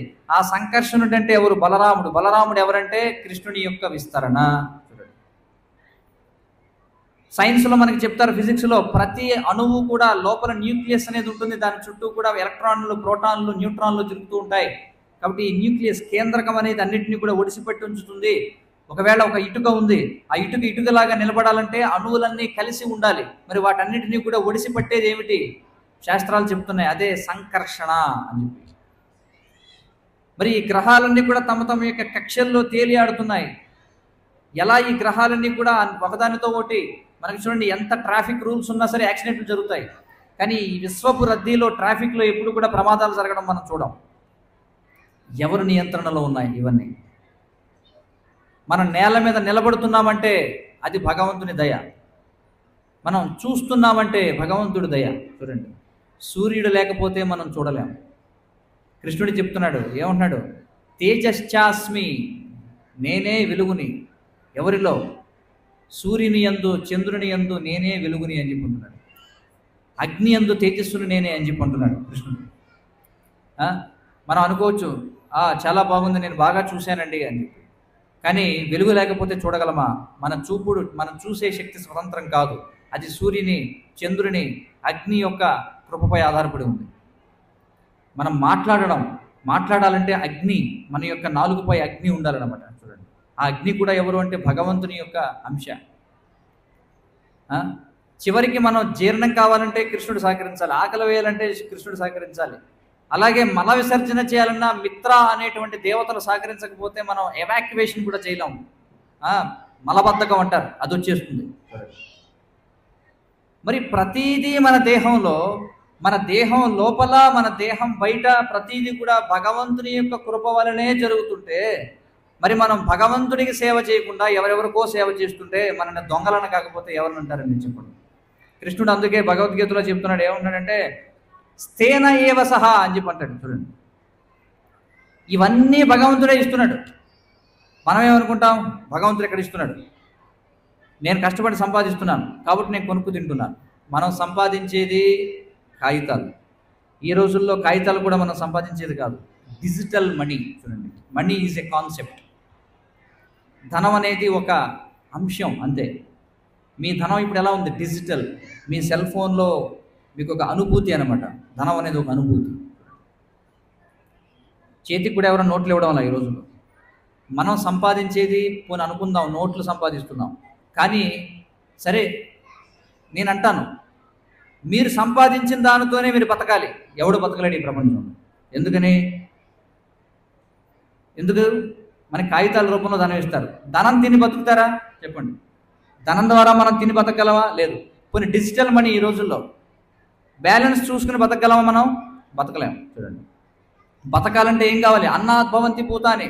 బతకాలంటే అన్నం కావాలి. మరి అన్నం ఎక్కడి నుంచి వస్తుందండి? మీరు ఫ్యాక్టరీలో తయారు చేస్తున్నారా అన్నం? చెప్పండి. ఫ్యాక్టరీల్లో నట్లు, బోల్ట్లు, పెన్ డ్రైవ్లు, కంప్యూటర్లు, ఫ్లాపీలు, డిస్కులు, లేకపోతే స్మార్ట్ ఫోన్లు, వీటిని తయారు చేయగలరు. కానీ అన్నాన్ని తయారు చేసే పరిశ్రమ ఎక్కడుంది చెప్పండి? ధాన్యాన్ని తయారు చేసే పరిశ్రమ ఉందా? నీటిని తయారు చేసే పరిశ్రమ ఉందా? లేదు. అగ్ని తయారు చేసే పరిశ్రమ లేదు. ఆహారాన్ని మనకి ఏదైతే మన శరీరం ఆధారపడి జీవిస్తుందో ఆ పదార్థాలని ఎవరు తయారు చేయడం లేదు. అవన్నీ కూడా భగవంతుని యొక్క సృష్టి వలనే వస్తున్నాయి. అర్థం చేసుకోండి. ఎవరో పండిస్తే ఆ పండించింది కూడా వాడు కాదు. వర్షం కురవాలి, మళ్ళీ మొక్క మొలకెత్తాలి, అక్కడ కూడా భగవంతుడి ప్రమేయం ఉంది.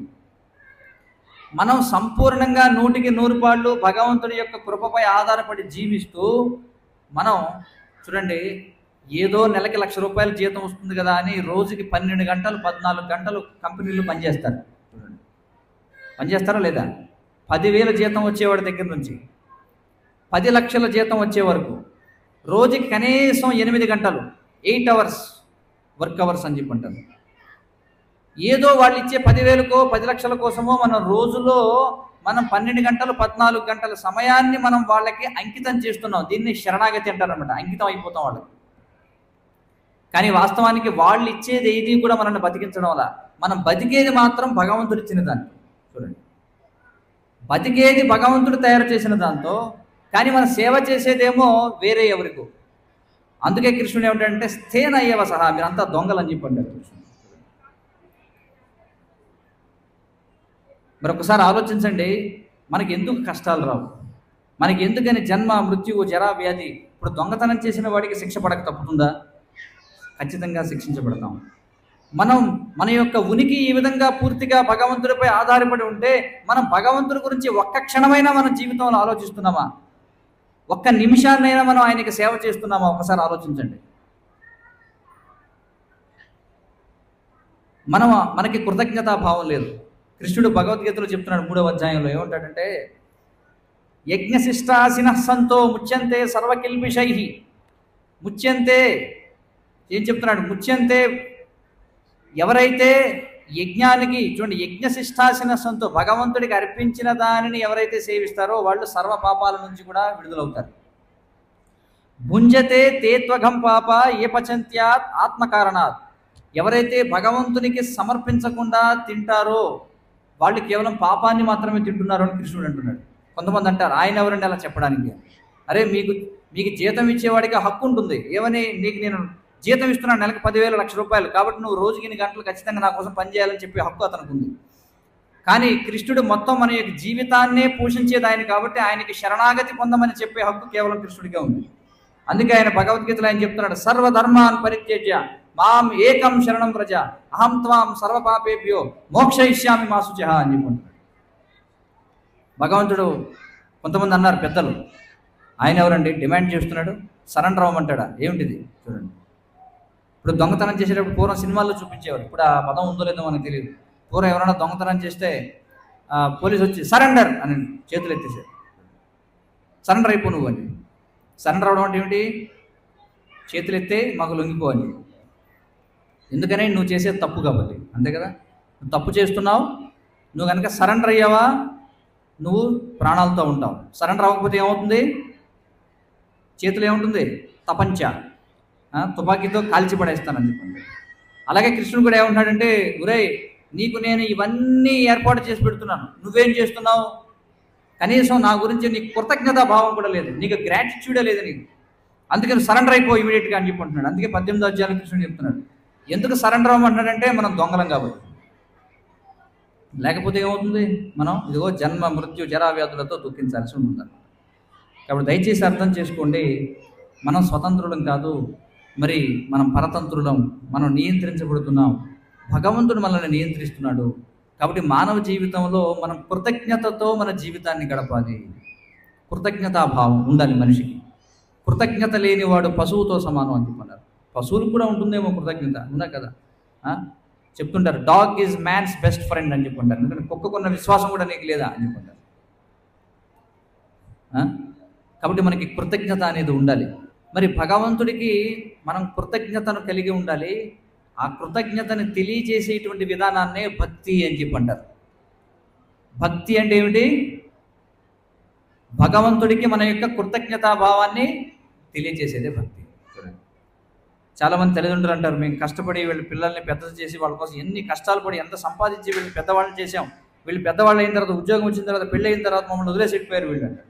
చాలా బాధపడుతుంటారు. ఓహో, మీకు అంత బాధ కలుగుతుందా? మరి భగవంతుడు ఎంత బాధపడుతున్నాడో ఆలోచించండి మన గురించి.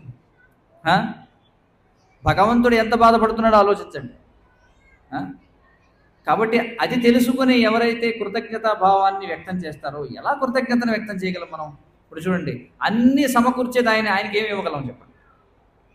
ఎలాంటిదంటే, ఒక తండ్రి తన పిల్లవాడికి పాకెట్ మనీ ఇస్తాడు. అంటే పూర్వం రోజుల్లో అలా ఉండేది కాదు, ఈ రోజుల్లో అది అలవాటు అంతే. పాకెట్ మనీ ఇస్తే ఎప్పుడైనా ఒకవేళ పుత్రుడు తండ్రి ఇచ్చిన ధనంతో ఏదో ఒక వస్తువు కొని తండ్రికి ఇచ్చాడు అనుకోండి, తండ్రికి ఆనందంగా ఉంటుందా ఉండదా చెప్పండి? అది ఇచ్చింది ఎవరు? తండ్రి ఇచ్చాడు.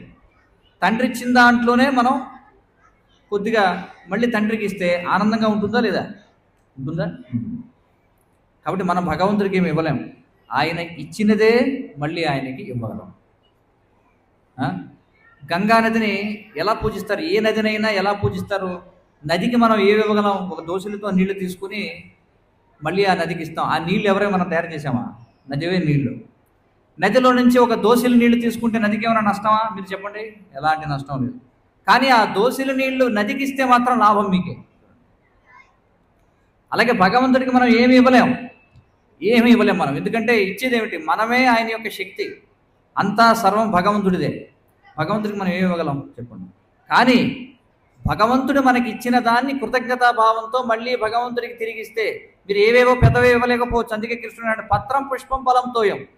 ఒక పత్రము, ఒక ఆకు కానీ, ఒక పుష్పము కానీ, ఒక ఫలము కానీ, కొంచెం జలము కానీ దొరకని ప్రదేశం ఏదైనా ఉందా ప్రపంచంలో? చూడండి. పోనీ ఆయన చెప్పేటప్పుడు తులసి పత్రం అని కూడా చెప్పలా. ఎందుకంటే ఇచ్చాడు. ఎందుకంటే ప్రపంచంలో కొన్ని ప్రాంతాల్లో తులసి కూడా లభించదు. మన దేశంలో పత్రం అనగానే తులసి దళం అంటాం. కానీ వేరే దేశాల్లో మరి ఏం అర్పించగలరు వాళ్ళు? అందుకే కృష్ణుడు అంటున్నాడు, సరే ఏదో ఒక పత్రం ఇవ్వు నాకు. చూడండి, కృష్ణుడు అంటున్నాడు, అర్థమైంది కదా? ఏదో ఒక పత్రాన్ని ఇవ్వు. పుష్పం, ఫలం, తోయం ఇవేవి నువ్వు తయారు చేసినవి కాదు. నీ ఫ్యాక్టరీలో నువ్వు తయారు చేయలేవు. నేను నా ఫ్యాక్టరీలో, భగవంతుడి ఫ్యాక్టరీనే ప్రకృతి అని అంటారు అనమాట. నేచర్ ఈజ్ గాడ్స్ వర్క్షాప్ అని చెప్పి అన్నారు. చూడండి, ప్రకృతి భగవంతుని యొక్క కర్మాగారం అన్నమాట. ఒక విధంగా చెప్పాలంటే భగవంతుడి యొక్క కర్మాగారంలో ఇవన్నీ తయారయ్యి మనకు వస్తున్నాయి. మనం వాటినే మళ్ళీ భగవంతుడికి ఇవ్వాలి. ఇస్తే మనం పొందేటువంటి లాభం అంతా ఇంత కాదు. చూడండి, ఆ విధంగా ఎవరైతే సమర్పిస్తారో, అందుకే శాస్త్రాలు ఏం చెప్తున్నాయంటే భగవంతుడు ఎంత ఇస్తున్నావు అనేది ఎప్పుడు చూడడట, ఎంత ఉంచుకుంటున్నావో చూస్తారట. చూడండి, ఎవరన్నా వచ్చి రూపాయి వేశారనుకోండి హుండీలో, కృష్ణుడు చూస్తాడు. మనం ఏమనుకుంటా, అబ్బా రూపాయి వేస్తున్నాను నేను. కృష్ణుడు ఏమనుకుంటాడు, జేబులో 100 కనిపిస్తుంది నాకు. అర్థమవుతుంది కదా? మనం చూడలేనివి భగవంతుడు చూస్తాడు అనమాట. మనం ఏమనుకుంటాం, పర్సులో జాగ్రత్తగా ఇలా తీసి రూపాయి వేద్దాం. రూపాయి కావచ్చు, 1,00,000 రూపాయలు కావచ్చు, 1,00,00,000 రూపాయలు కావచ్చు. 1,00,00,000 రూపాయలు ఇచ్చాం. కానీ భగవంతుడు మనం ఇచ్చే 1,00,00,000 రూపాయలు చూడు, వెనకాల 100 కోట్లు ఉంది, అది చూస్తాడనమాట. చూడండి, కాబట్టి కృష్ణుడి దృష్టి వేరన్నమాట. భగవంతుడి నుంచి మనం ఏం దాచలేము. చూడండి, లోపల బయట అంతటా ఆయనే విస్తరించున్నాడు. ఆయన నుంచి ఏమి మనం దాచగలం చెప్పండి? అహం సర్వస్య ప్రభవో మత్త సర్వం ప్రవర్తతే ఇది మత్వా భజంతే మా బుధాభావ సమన్విత. చూడండి, కృష్ణుడు అంటున్నాడు, ఎవరు బుద్ధిమంతుడు అంటే అహం సర్వస్య ప్రభవో, నా నుండే అన్నీ కూడా ఉత్పన్నమవుతున్నాయి. సర్వం మత్త సర్వం ప్రవర్తతే, నా పైన ఆధారపడే అన్నీ కూడా ఉన్నాయి. ఇది మత్వా భజంతే మాం, ఇది తెలుసుకుని ఎవరైతే నన్ను సేవిస్తారో బుధాభావ సమన్విత, వాళ్ళు బుద్ధిమంతులు అని చెప్పుకుంటున్నారు. అందుకే భక్తి యోగాన్ని బుద్ధి యోగము అని కూడా అంటారు. చూడండి, కాబట్టి మానవ జన్మ అనేది ఉంది బుద్ధిమంతులుగా మారడం కోసం. కాబట్టి ఇవన్నీ అర్థం చేసుకుని మనం దొంగలుగా జీవించకుండా మన జీవితాన్ని, మన వద్ద ఏదైతే ఉందో ఉన్న ప్రతిదాన్ని కూడా మనం భగవంతుని యొక్క సంతృప్తి కోసం మనం వినియోగిస్తే మనం నష్టపోయేది ఉండదు, లాభపడేదే తప్ప.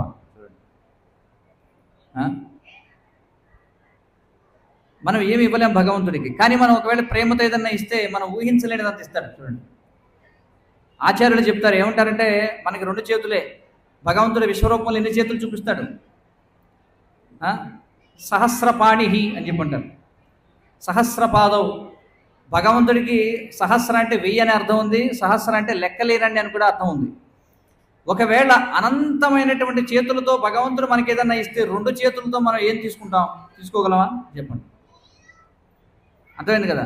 ఇందాక మేము చూసాం, అక్కడ భోగారతి జరుగుతున్నప్పుడు 100 మంది ఒకేసారి ఇస్తున్నారు, 2 చేతులే ఉన్నాయి, ఏం తీసుకుంటాం? చెప్పండి. భగవంతుడు అనంతమైన చేతులతో ఇస్తే 2 చేతులతో మనం ఏమేమి తీసుకోలేము. అలాగే అనంతమైన చేతులతో ఆయన లాక్కోవాలనుకుంటే 2 చేతులతో మనం రక్షించుకోలేము. రక్షించుకోగలమా? చెప్పండి. ఏం రక్షించుకోగలం? కాబట్టి శాస్త్రాలు చెప్తున్నా ఏమంటారంటే, రాకే కృష్ణ మారేకే, మారే కృష్ణ రాకేకే. బెంగాలీలో ఒక సామెత. కృష్ణుడు రక్షించాలనుకుంటే వాడిని ఎవడు కూడా నాశనం చేయలేడు, కృష్ణుడు నాశనం చేయాలనుకుంటే వాడిని ఎవడు రక్షించలేడు. చూడండి, ఎవ్వరు, ఏ దేవతలు కూడా వాడిని రక్షించలేరు అనమాట. కాబట్టి మనం ఈ విధమైనటువంటి భగవత్ చైతన్యంతో మన జీవితాన్ని గడపాలి. అంతేగాని భోక్తాహం యజ్ఞ తపసాం సర్వలోక మహేశ్వరం. చూడండి, భోక్తాహం, నేనే భోక్తని మొత్తం అన్నిటికీ కూడా. I'm the lord of all I survey. నా పరిధిలో ఉన్నదాని అందరికీ కూడా నేనే. మన అందరం కూడా కస్టోడియన్లో మనం. చూడండి, మనం ఓనర్స్, మనం యజమానులం కాదు. ఇది అర్థం చేసుకోవాలి. ఈ శరీరం మనదని మనం అనుకుంటాం, కానీ విడిచిపెట్టిన తర్వాత ఈ శరీరం మీది కాదు. ఇప్పటికీ మన శరీరంలో అనేక జీవులకి మనకి మధ్య పోరాటం జరుగుతుంది. మీ శరీరంలో ఎన్నో సూక్ష్మ క్రిములు ఉంటాయి, మీరు చూడొచ్చు. ఆ సూక్ష్మ క్రిములు కూడా మీపై ఆధిపత్యం కోసం పోరాటం చేస్తుంటాయి. అందుకే మనల్ని మనం ఎప్పుడు కూడా పరిశుభ్రంగా ఉంచుకోవాలి. ఎందుకు స్నానం చేయాలి ప్రతిరోజు? ఎందుకని నోట్లో, ముక్కులో, లేకపోతే రంధ్రాల్లో వేలు పెట్టుకోకూడదు, పెట్టుకుంటే వెంటనే కడుక్కోవాలి? ఇలాంటివి అనేకమైనటువంటి శుభ్రతలు.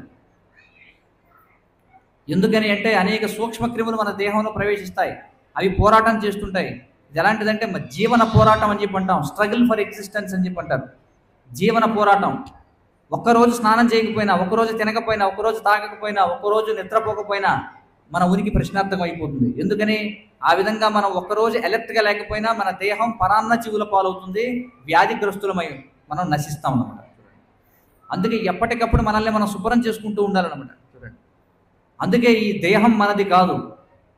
అందుకే ఈ దేహాన్ని మనం సద్వినియోగపరచుకోవాలి. ఈ దేహం మనకి భగవంతుడు ఇచ్చినటువంటి ఒక చక్కటి అవకాశం.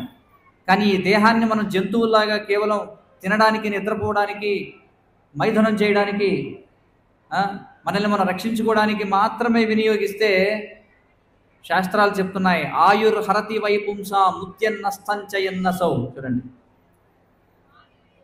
శాస్త్రాలు చెప్తున్నాయి ఆయుర్ హరతి వైపుంసాం. ఏం చేస్తున్నాడంటే సూర్యుడు ప్రతిరోజు ఉదయిస్తూ అస్తమిస్తూ ప్రతి ఒక్కరి యొక్క ఆయుష్ను హరిస్తున్నాడట. ఆయుర్ హరతి వైపుంసాం ఉద్యన్ అస్తంచయన్నసౌ. ఉదయిస్తూ అస్తమిస్తూ మన యొక్క ఆయుష్ని సూర్యుడు లాగేసుకుంటున్నాడు. తస్యర్తే యక్షణో నీత ఉత్తమ శ్లోక వార్తయ. ఎవరికి మినహాయింపు ఉంది ఇందులో? ఒకరికి మినహాయింపు ఉందట. తస్యర్తే యక్షణో నీత. ఎవరైతే తమ సమయాన్ని వినియోగిస్తారో, ఇక్కడ ఉత్తమ శ్లోక వార్తయ, ఉత్తమ శ్లోకముల చేత కీర్తింపబడేటువంటి ఆ శ్రీకృష్ణ భగవానుడు ఎవరైతే ఉన్నాడో, ఆయన యొక్క ఉత్తమమైనటువంటి వైభవాలను కీర్తించడంలో ఎవరైతే తమ సమయాన్ని వినియోగిస్తారో వాళ్ళ ఆయుష్ని తప్ప ప్రతి ఒక్కరి ఆయుష్ను కూడా ఉదయిస్తూ అస్తమిస్తూ సూర్యుడు నాశనం చేస్తాడు అని చెప్పుకుంటున్నారు. అంటే దీని అర్థం ఏమిటండి? మరి భక్తులు కూడా మరణిస్తారు కదండి. అవును, మరణిస్తారు. కానీ వారి యొక్క సేవ ఏనాడు కూడా ఆగదనమాట. ఇది ఎలాంటిదంటే, ఈ కార్యాలయంలో పనిచేసాం, ఈ కార్యాలయం వదిలిపెట్టి వేరే కార్యాలయానికి వెళ్ళాం, కానీ పని అదే, ప్రొఫెషన్ అదే. కంపెనీలు మారుస్తుంటాం, అలాగే భక్తుడు కూడా దేహాలను మార్చి సేవ చేస్తుంటాడు.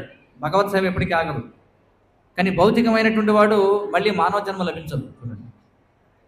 ఎవరైతే, ఎందుకంటే శాస్త్రాలు చెప్తున్నాయి, ఏం చెప్తున్నాయి?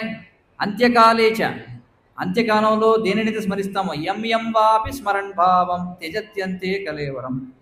ఈ దేహాన్ని విడిచిపెట్టే సమయంలో ఏ ఏ భావాలనైతే మనం స్మరిస్తామో మళ్ళీ ఆ విధమైనటువంటి శరీరాన్ని మనం పొందుతాం.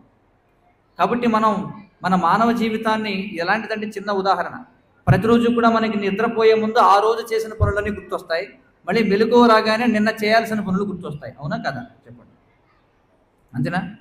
నిద్రపోయేటప్పుడు ఏం చేస్తాం మనం? ఆ రోజు చేసిన పనులన్నీ గుర్తొస్తాయి. కొంతమందికి నిద్రే పట్టదు, ఎందుకంటే ఆ పనులు రకరకాలుగా ఉంటాయి. ఉదయం లేవగానే మళ్ళీ నిన్న ఏదైతే పని మొదలు పెట్టామో ఆ పని గుర్తొస్తుంది. మరి మరణం అనేది కూడా శాస్త్రాలు చెప్తున్నాయి 7 నెలల పాటు నిద్రపోవడం లాంటిది అని చెప్పి. అందుకే మరణం అనేది ఏంటంటే సుదీర్ఘమైనటువంటి నిద్ర. అందుచేత ఈ జీవితాంతం మనం ఏదైతే చేశామో అవి మరణించబోయే ముందు గుర్తొస్తాయి. ఎలాగైతే నిద్రపోయే ముందు రోజంతా చేసిన పనులు గుర్తొస్తాయో, జీవితాంతం మనం ఏం చేశామో శరీరాన్ని వదిలిపెట్టే సమయంలో మనకు గుర్తొస్తాయి. ఏదైతే గుర్తొస్తుందో మెలకు వచ్చాక అదే మళ్ళీ కొనసాగుతుంది. అలాగే ఏ ఆలోచనలతో మనం ఈ దేహాన్ని విడిచిపెట్టామో, ఉదాహరణకి ఒక భర్త తన భార్య గురించే ఆలోచిస్తూ మరణిస్తే అతడికి స్త్రీ దేహం వస్తుంది మళ్ళీ అని శాస్త్రాలు చెప్తున్నాయి. ఒక పతివ్రత అయినటువంటి భార్య తన భర్త గురించే ఆలోచిస్తున్నట్లయితే పురుష దేహం వస్తుంది అని శాస్త్రాలు చెప్తున్నాయి. కాబట్టి ఇప్పుడు స్త్రీలుగా ఉన్న వాళ్ళు పురుషులుగా ఉండవచ్చు. ఇప్పుడు పురుషులుగా ఉన్న వాళ్ళు తర్వాత మళ్ళీ ఈ మానవ జన్మను సద్వినియోగపరచుకోకపోతే మళ్ళీ స్త్రీలుగా జన్మించవచ్చు. కాబట్టి ఇవన్నీ కూడా ఎప్పటికప్పుడు మారిపోతూ ఉంటాయి. అందుకే మనం ఈ జీవితాన్ని కేవలం ఎంజాయ్ చేయడంలో కనుక మనం గడిపామనుకోండి, మరణించేటప్పుడు కూడా అవే గుర్తొస్తాయి. చూడండి, మరణించేటప్పుడు కూడా ఆహార నిద్ర భయమైదునాల గురించే మనం కనుక గుర్తు చేసుకుంటే తదుపరి జన్మలో మనకి మళ్ళీ మానవ శరీరం లభించదు, మనకి పశు శరీరం లభిస్తుంది. అర్థమవుతుంది కదా ఇది? కాబట్టి ఇది గొప్ప ప్రమాదం అన్నమాట, గొప్ప రిస్క్ ఇది మనకి. చూడండి, అందుచేత మనకి విలువైనటువంటి మానవ జన్మ లభించింది. ప్రహ్లాదుడు అంటాడు, ఏముంటాడంటే, దుర్లభం మానుషం జన్మ తదపి అధ్రువం అర్థతం కౌమారం ఆచరేత్ ప్రాజ్ఞ ధర్మాన్ భాగవతానిహ. చూడండి, ప్రహ్లాదుడు అందుకే ఏముంటాడంటే, కౌమారం ఆచరేత్ ప్రాజ్ఞ ధర్మాన్ భాగవతానిహ. కౌమారం అంటే ఏమిటి? 5 ఏళ్ల వయసు. 5 ఏళ్ల వయసు రాగానే ఏం చేయాలంటున్నాడు? కౌమారం ఆచరేత్ ప్రాజ్ఞ ధర్మాన్ భాగవతానిహ. భాగవత ధర్మాన్ని తెలుసుకోవాలి 5 ఏళ్ల వయసు రాగానే అని చెప్పుకుంటున్నాడు. ఎందుకని? ఈ రోజుల్లో ఎప్పుడు మరణిస్తామో తెలియదు. ముఖ్యంగా కలియుగంలో ఉన్నాం మనం. ప్రాయేణ అల్పాయుష సభ్య కళావస్మిన్ యుగే జన. చూడండి, కలియుగంలో అందరూ కూడా అల్పాయుష్కులే. మీరు బయటికి వెళ్ళి చూడండి, బ్యానర్లు చూడండి, ఏ వయసు వాళ్ళు మరణిస్తున్నారో చూడండి. బయటికి వెళ్ళి చనిపోయే వాళ్ళందరూ కూడా యుక్త వయసులో ఉన్నవాళ్ళు. కానీ మనం ఏమనుకుంటామంటే, చూడండి, మహాభారతంలో యక్షుడు ప్రశ్న వేస్తాడు ఎవరిని? ధర్మరాజుని. ఏమంటాడంటే, ఏమయ్యా ఈ ప్రపంచంలో అత్యంత ఆశ్చర్యకరమైనటువంటి విషయం ఏమిటో చెప్పబోయా అని అడుగుతాడు. దానికి ధర్మరాజు ఏమంటాడంటే, అహాని అహాని భూతాని గచ్చంతి ఇహయమాలయం శేష స్థావరమిచ్చంతి కిమాశ్చర్యం అతఃపరం అని చెప్పంటాడు. అహాని అహాని, అహహ అంటే పగలు అని అర్థం. అహ అనేటువంటి పదం హోరా అని చెప్పంటారు. అహోరాత్రులు అంటాం కదా మనం. అహోరాత్రులు అంటే రాత్రింపగళ్ళు. ఈ హోరా అనే పదం నుంచే ఇంగ్లీష్లో హవర్ అనే పదం వచ్చింది, గమనించండి. కాబట్టి ధర్మరాజు ఏమిటంటే, అహాని అహాని భూతాని గచ్చంతి ఇహయమాలయం అంటే ప్రతిరోజు అనేకమైనటువంటి జీవులు యమాలయానికి వెళుతున్నాయి. అంటే అర్థం ఏమిటి? శ్మశానానికి వెళ్ళి చూస్తే అర్థమవుతుంది రోజుకి ఎంతమంది వస్తుంటారో అక్కడికి. కాబట్టి ప్రతిరోజు అనేక జీవులు యమ సదనానికి వెళుతున్నాయి. శేష స్థావరం ఇచ్చేది. కానీ చావకుండా ఇక్కడ ఉన్నవాడు ఏమనుకుంటాడట, నేను ఇక్కడే ఉంటాను, వాడు చచ్చాడు కానీ నేను చావను అనుకుంటాడట. కిమాశ్చర్యం అతఃపరం, ఇంతకంటే ఆశ్చర్యకరమైనది ఏమన్నా ఉందా అని ధర్మరాజు అంటాడు. అది పరిస్థితి. మనం కూడా బయటకు వెళ్ళినప్పుడు చూస్తుంటాం, పేపర్లో చూస్తే ఆర్బిట్రరీ అని చెప్పంటారు. అంటే ఏమిటి అంటే ఏమంటారు దానికి తెలుగులో? వాళ్ళకి ఏదో సంతాపం తెలియజేస్తున్నాం అని చెప్పంటారు. బయటకు వెళ్తే బ్యానర్లు కనిపిస్తుంటాయి. మనం వెళ్ళి పాపం ఎవరికో పాపం పడినట్టుంది, పోయాడు అనుకుంటాం. టైం బాగోలేదన్నట్టుంది వీడికి, పాపం పాపం అనుకుంటాం. చూడండి, కానీ ఇదే ఆశ్చర్యకరమైన విషయం. మనమేమనుకుంటాం, వాడికి ఏదో మూడిందిలే, వాడు పోయాడు, నేను మాత్రం నాకు అప్పుడే ఇంకా చాలా టైం ఉంది అనుకుంటాం. ఇదే అన్నిటికంటే ఆశ్చర్యమైన విషయం అట ఈ ప్రపంచంలో. శాస్త్రాలు బాహాటంగా చెప్తున్నాయి కలియుగంలో ప్రాయేణ అల్పాయుష సభ్య కళావస్మిన్ యుగే జన. కలియుగంలో అందరూ కూడా అల్పాయుష్కులు. శాస్త్రం ముందే డిగ్రీ ఇచ్చేసింది. చూడండి, చదువుకొని వెనకాల డిగ్రీలు సంపాదించకర్లా, పుట్టుకతోటే డిగ్రీలు ఇచ్చేశారు వ్యాసదేవులు వారు. కలియుగంలో పుట్టే వాళ్ళ డిగ్రీలు నేను చెప్తున్నాను వినండి అంటాడు. మొట్టమొదటి డిగ్రీ ఏమిటి? అల్పాయుష్కులు అందరూ కూడా. వాస్తవానికి కలియుగంలో 100 సంవత్సరాలు ఆయుర్దాయం, కానీ ఎవరు జీవించరు. ప్రాయేణ అల్పాయుష సభ్య కళావస్మిన్ యుగే జన మందహ. మందహ అంటే అందరూ బద్ధకస్తులు. కలియుగంలో అందరూ బద్ధకస్తులే. ఎందుకని? ఎవరు ఏ పని చేయాలనుకోరు. అందుకే మనం చూస్తుంటాం ఇంట్లో కూర్చుని వారంలో ₹1,00,00,000 సంపాదించడం ఎలా, యాడ్లు. రమ్మీ ఆడండి, ₹1,00,00,000 గెలవండి. స్టాక్ మార్కెట్లో పెట్టుబడి పెట్టండి, ₹1,00,000 గెలవండి. ఏ పని చేయకుండా, ఇంట్లో ఏ పని చేయకుండా నెలకి ₹1,00,000 సంపాదించండి. ఏ పని చేయకుండా హాస్పిటల్కి 2,00,000 ఖర్చు పెట్టండి. ఇదే కదా ఇప్పుడు జరిగేది. అక్కడ డాక్టర్లు కూడా అనుకుంటారు, వైద్యులు కూడా ఏమనుకుంటారంటే, ఏ పని చేయకుండా మనం చక్కగా ఏసీలో కూర్చుంటే మన దగ్గరికి రోగులు వచ్చి పడిపోతున్నారు. ఎందుకని? ఏ పని చేయకుండా ₹1,00,000 వస్తున్నాయి. అలాగే డాక్టర్లు కూడా ఏ పని చేయకుండా వాళ్ళు కూడా ₹1,00,000 వస్తున్నాయి. ఆధ్యాత్మికంగా బతకస్తులు, భౌతికంగా బతకస్తులు కలియుగంలో జనులు. మందహ సుమందమతయోర్, 3వ డిగ్రీ. మొదటి డిగ్రీ ఏమిటి? అల్పాయుష్కులు. 2వ డిగ్రీ ఏమిటి? బతకస్తులు. 3వది ఏమిటి? సుమందమతయోర్, చెప్పిన అర్థం కాదు ఎవడికి. చూడండి, చెప్పిన అర్థం కాదు ఎవడికి. అక్కడ మనకు చాలామంది భక్తులు అక్కడ రోడ్డు మీద నిలబడి వెళ్ళే వాళ్ళందరికీ ఏమండి భగవద్గీత కొనుక్కోండి, భాగవతం కొనుక్కోండి, రామాయణం కొనుక్కోండి అని చెప్పాను.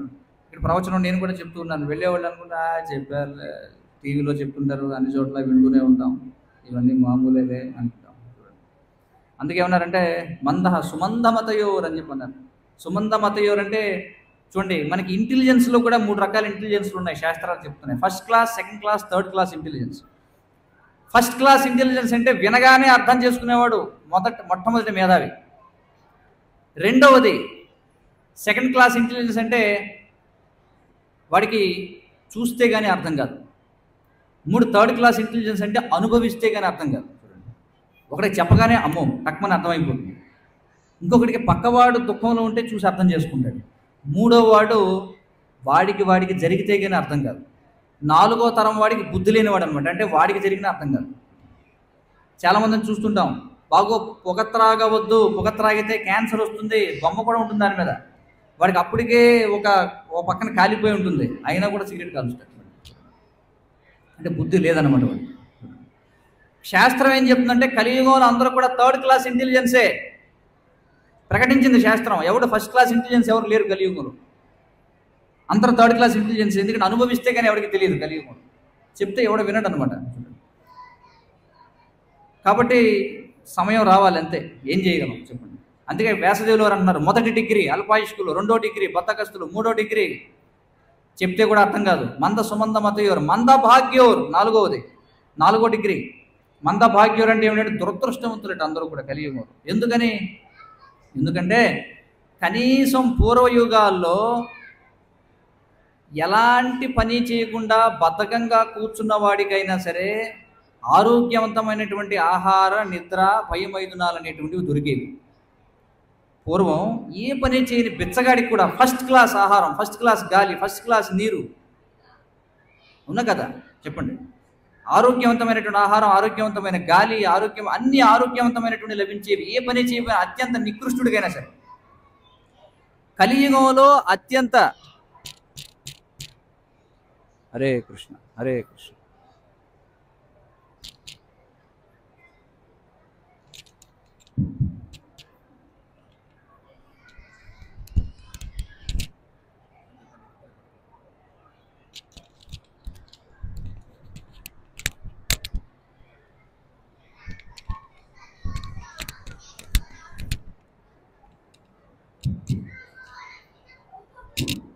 కలియుగంలో మీరు చూస్తే అత్యంత సంపన్నవంతుడు, సరే భారతదేశంలో అత్యంత సంపన్నవంతుడు ఫర్ ఎగ్జాంపుల్ అంబానీ అనుకుందాం. ఎక్కడ ఉంటారండి అంబానీ గారు?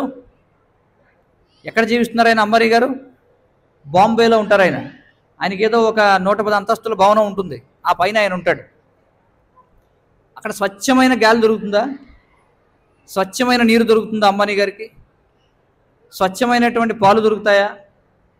చూడండి, వాతావరణ శాఖ వాళ్ళు ఒక నివేదిక ఇచ్చారు. ఏమన్నారంటే ఎక్కడో మాల్దీవ్స్ ఉందండి, మాల్దీవ్స్ ఎవరికైతే అట్లాస్, హరే కృష్ణ సౌండ్ కొంచెం హరే కృష్ణ హరే కృష్ణ కృష్ణ కృష్ణ హరే. మనకి ప్రపంచ పటంలో చూస్తే భారతదేశానికి నైరుతి ప్రాంతంలో మాల్దీవ్స్ అనేటువంటి ప్రాంతం ఉంది.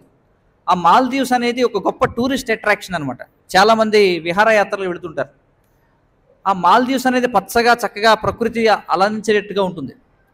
ఆ మాల్దీవ్స్లో యాసిడ్ రైన్స్ వచ్చాయట, అంటే ఆమ్ల వర్షాలు అని చెప్పి అంటారు. అంటే రసాయనాలను కురిపించేస్తుంది మేఘం.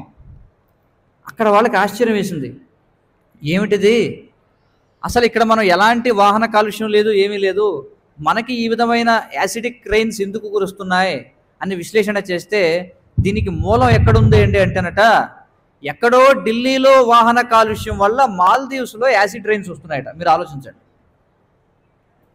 మీకు అర్థమవుతుందా? ఎక్కడో ఢిల్లీలో వాహన కాలుష్యం ఉంటే దాని యొక్క ప్రభావం మాల్దీవ్స్ మీద పడుతుంది. మీరు కావాలంటే గూగుల్లో సెర్చ్ చేయండి, బాగా చదువుకున్న వాళ్ళు అయితే. ఈ రోజుల్లో ఏఐ కూడా వచ్చేసింది, ఆర్టిఫిషియల్ ఇంటెలిజెన్స్. అది పరిస్థితి.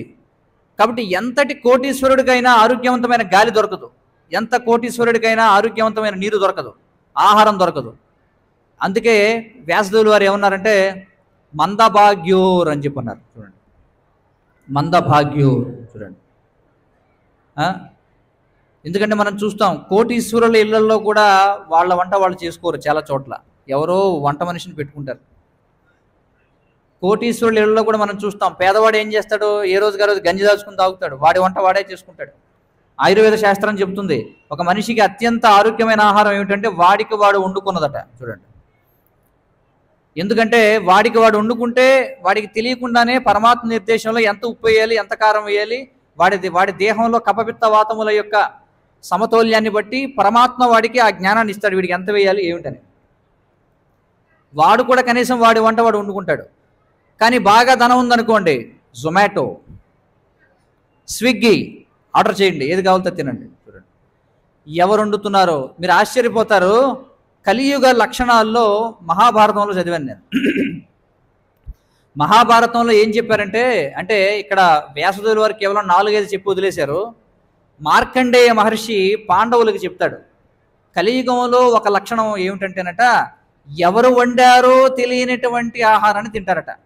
కలియుగ లక్షణం అదే అని చెప్పాడు. చూడండి, ఈరోజు మనం వండేటువంటి ఆహారం ఎవరు వండారో ఎంతమందికి తెలుసు చెప్పండి?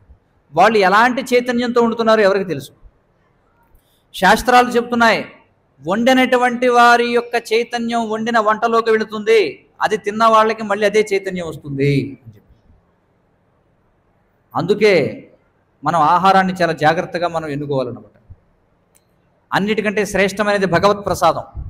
ఎందుకంటే అది మద్యం, మాంసం, జోదం, వ్యభిచారం చేయనటువంటి వాళ్ళు, ప్రతిరోజు కూడా బ్రహ్మముహూర్తంలో నిద్రలేచేటువంటి వాళ్ళు, ప్రతిరోజు కనీసం 16 వలయాలు హరే కృష్ణ కృష్ణ కృష్ణ హరే హరే, హరే రామ రామ రామ హరే హరే అనేటువంటి మహామంత్రాన్ని జపించేటువంటి వాళ్ళు, ప్రతిరోజు భగవద్గీత భాగవతం వింటూ తమ యొక్క చైతన్యాన్ని చక్కగా ఉంచుకునేవాళ్ళు, అలాంటి వాళ్ళు భక్తితో వండి భగవంతుడికి నివేదన చేస్తే దానిని ప్రసాదం అంటారు.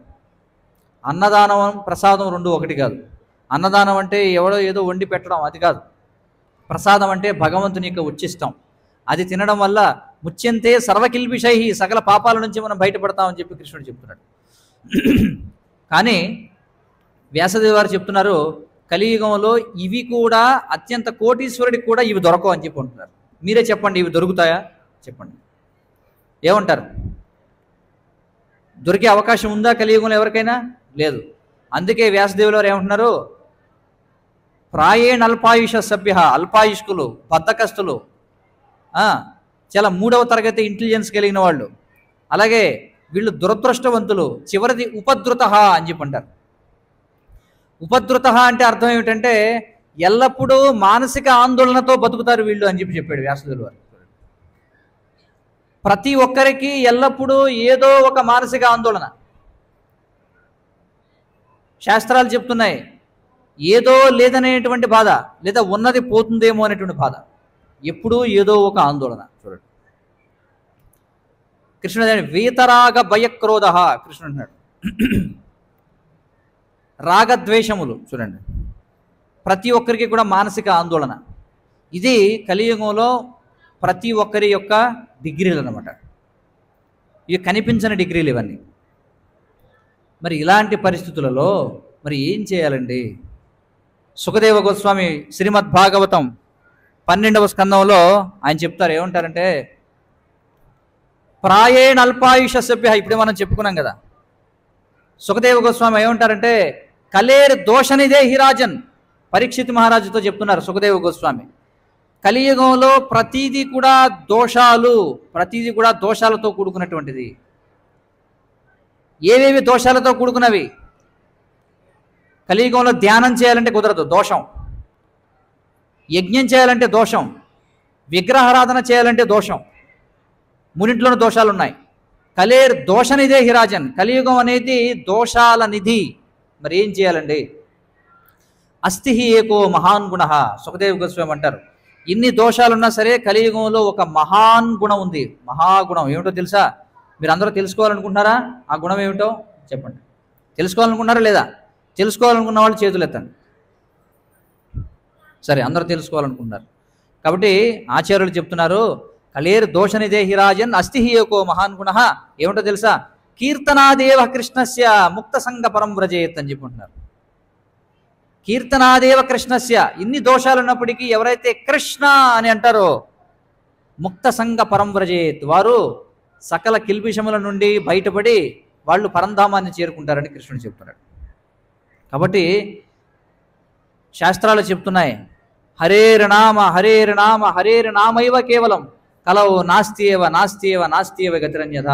కలియుగంలో హరినామము హరినామము హరినామము తప్ప మరొక మార్గము లేదు లేదు లేదు అని శాస్త్రాలు చెప్తున్నాయి. ఎందుకు 3 సార్లు చెప్పారో తెలుసా? జ్ఞానం ద్వారా కానీ కర్మ ద్వారా కానీ లేదా యోగ విధానం ద్వారా కానీ ఎవరు కూడా సాధ్యం కాదు. కేవలం భక్తి యోగ మార్గం మాత్రమే మనం ముక్తి సాధించగలమని శాస్త్రాలు చెప్తున్నాయి. అందుకే మరి ఈ శ్రీకృష్ణ జన్మాష్టమి దేనికోసం ఉందంటే శాస్త్రాలు చెప్తున్నాయి ముక్త సంగ పరం వ్రజేత్. ఒకవేళ మనం ఈ భౌతిక దోషాల నుంచి బయటపడాలనుకుంటే, జన్మ మృత్యు ముసలితనం దోషాల నుంచి బయటపడాలనుకుంటే, కృష్ణుడు చెప్తున్నాడు భగవద్గీతలో ఏమంటున్నాడంటే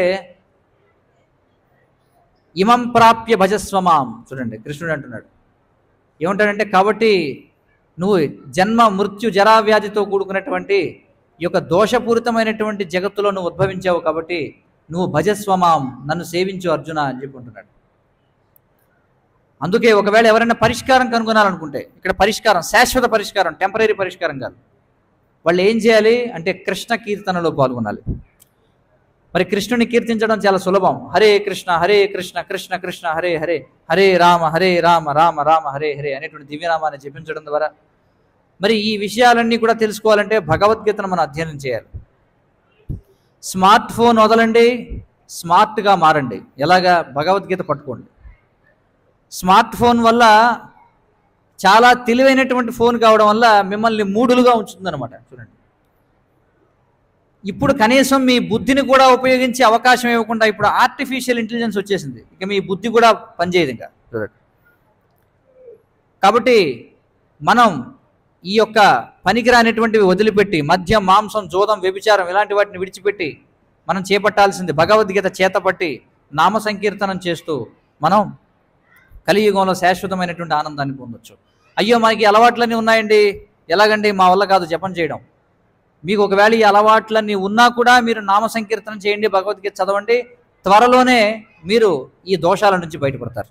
చూడండి, మరి అందుకే ఈ ప్రపంచంలో ఉన్నటువంటి జనులందరికీ కూడా ఈ యొక్క అవకాశాన్ని కల్పించడం కోసం, శ్రీకృష్ణ భగవానుని గురించి శ్రవణం చేయడం కోసం, శ్రీకృష్ణ భగవానుని గురించి కీర్తించడం కోసం ఈ అవకాశాన్ని ఇవ్వడం కోసమే భక్తి వేదాంత స్వామి శ్రీల ప్రభుపాదుల వారు ఆయన అంతర్జాతీయ కృష్ణ చైతన్య సంఘం ఇస్కాన్ని స్థాపించారు. కాబట్టి ఇస్కాన్ సంస్థ యొక్క ఉద్దేశం ఏమిటంటే ప్రతి ఒక్కరికి వారి యొక్క కుల జాతి మత భేదాలు లేకుండా ఈ ప్రపంచంపై ఉన్నటువంటి ప్రతి ఒక్కరికి శ్రీకృష్ణుని కీర్తించే, శ్రీకృష్ణుని గురించి వినేటువంటి, కృష్ణ ప్రసాదాన్ని స్వీకరించేటువంటి అవకాశం ఇవ్వడం కోసమే. ఈ సంస్థ యొక్క ప్రయోజనం అన్యమైనది ఏది కూడా కాదు. కాబట్టి దయచేసి మీ అందరినీ మేము కోరేది ఏమిటంటే, మరి ఇక్కడ ఒక ఇస్కాన్ కేంద్రాన్ని స్థాపన చేయడానికి, ఇక్కడ మందిర నిర్మాణానికి మేము ఎంతో ప్రయత్నం చేస్తున్నాం. మీరు వచ్చి లాభాన్ని పొందండి. దయచేసి మీరు వచ్చి ఇక్కడ భగవన్నామ సంకీర్తన చేయండి, భగవంతుడి గురించి వినండి. మిగిలిన రోజుల్లో ఏం చేయాలి మరి? అందుకే మీతో పాటు ఒక భగవద్గీతని, భాగవతాన్ని, రామాయణాన్ని తీసుకెళ్ళండి మీతో పాటుగా. పుస్తకం అనేది ఉంటే ఎప్పుడొకప్పుడు మీకు ఎప్పుడు సమయం దొరికితే అప్పుడు మీరు వినొచ్చు, దాని నుంచి చదవచ్చు. ఆ విధంగా మన చైతన్యాన్ని మనం మార్చుకోవాలి, నామ సంకీర్తనం చేయాలి, ఈ పాపకృత్యాలకు దూరంగా ఉండాలి. మరి పాపకృత్యాలు చేస్తున్నప్పటికీ నామ సంకీర్తనం చేయండి, భగవద్గీత చదవండి, మీలో పరివర్తన వస్తుంది. అది ఒక్కటే ఈ మానవాళిని రక్షించగలిగినటువంటి ఏకైక ఉపాయం, మరొక ఉపాయం లేదు. నాస్తి ఏవ నాస్తి ఏవ నాస్తి ఏవ గతిరన్యథ అని శాస్త్రాలు చెప్తున్నాయి. కాబట్టి ఇది మా యొక్క విన్నపం. మరి మీరందరూ కూడా చాలా అదృష్టవంతులు. మనందరూ కూడా భారతవర్షంలో జన్మించాం. మరి భారతవర్షంలో జన్మించడం అనేది అంత సాధారణ విషయం కాదు. మరి మీరు ఇంత దూరం వస్తున్నారు. మరి ఎంతో కొంత మీలో ఆధ్యాత్మిక ఆసక్తి లేకపోతే ఇంత దూరం రారు.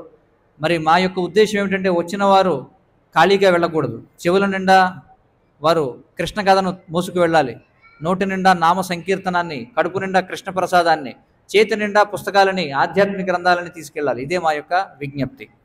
కాబట్టి మీ చెవులు కానీ, మీ నోరు కానీ, మీ పొట్ట కానీ, మీ చేతులు కానీ ఖాళీ ఉండకూడదు. వెళ్ళేవాళ్ళందరూ కృష్ణ కథ నింపుకుని వెళ్ళండి, నోట్లో నామం చెప్తూ వెళ్ళండి, ప్రసాదం తీసుకుని వెళ్ళండి, చేత్తో పుస్తకాలు పట్టుకుని వెళ్ళండి. అలా వెళితే మీరు ఇక్కడికి వచ్చినటువంటి యొక్క ఏదైతే కార్యం ఉందో అది సంపూర్ణమైనట్టు. ఓం తత్సత్. ఇప్పుడు 3 గంటలకి గుట్లోత్సవ కార్యక్రమం ఉంది. అది పిల్లలకి మాత్రమే, మగపిల్లలకి మాత్రమే. అది కూడా 11 లేదా 15 ఏళ్ల వయసు లోపు వాళ్ళకి మాత్రమే అక్కడ ఏర్పాట్లు జరుగుతున్నాయి.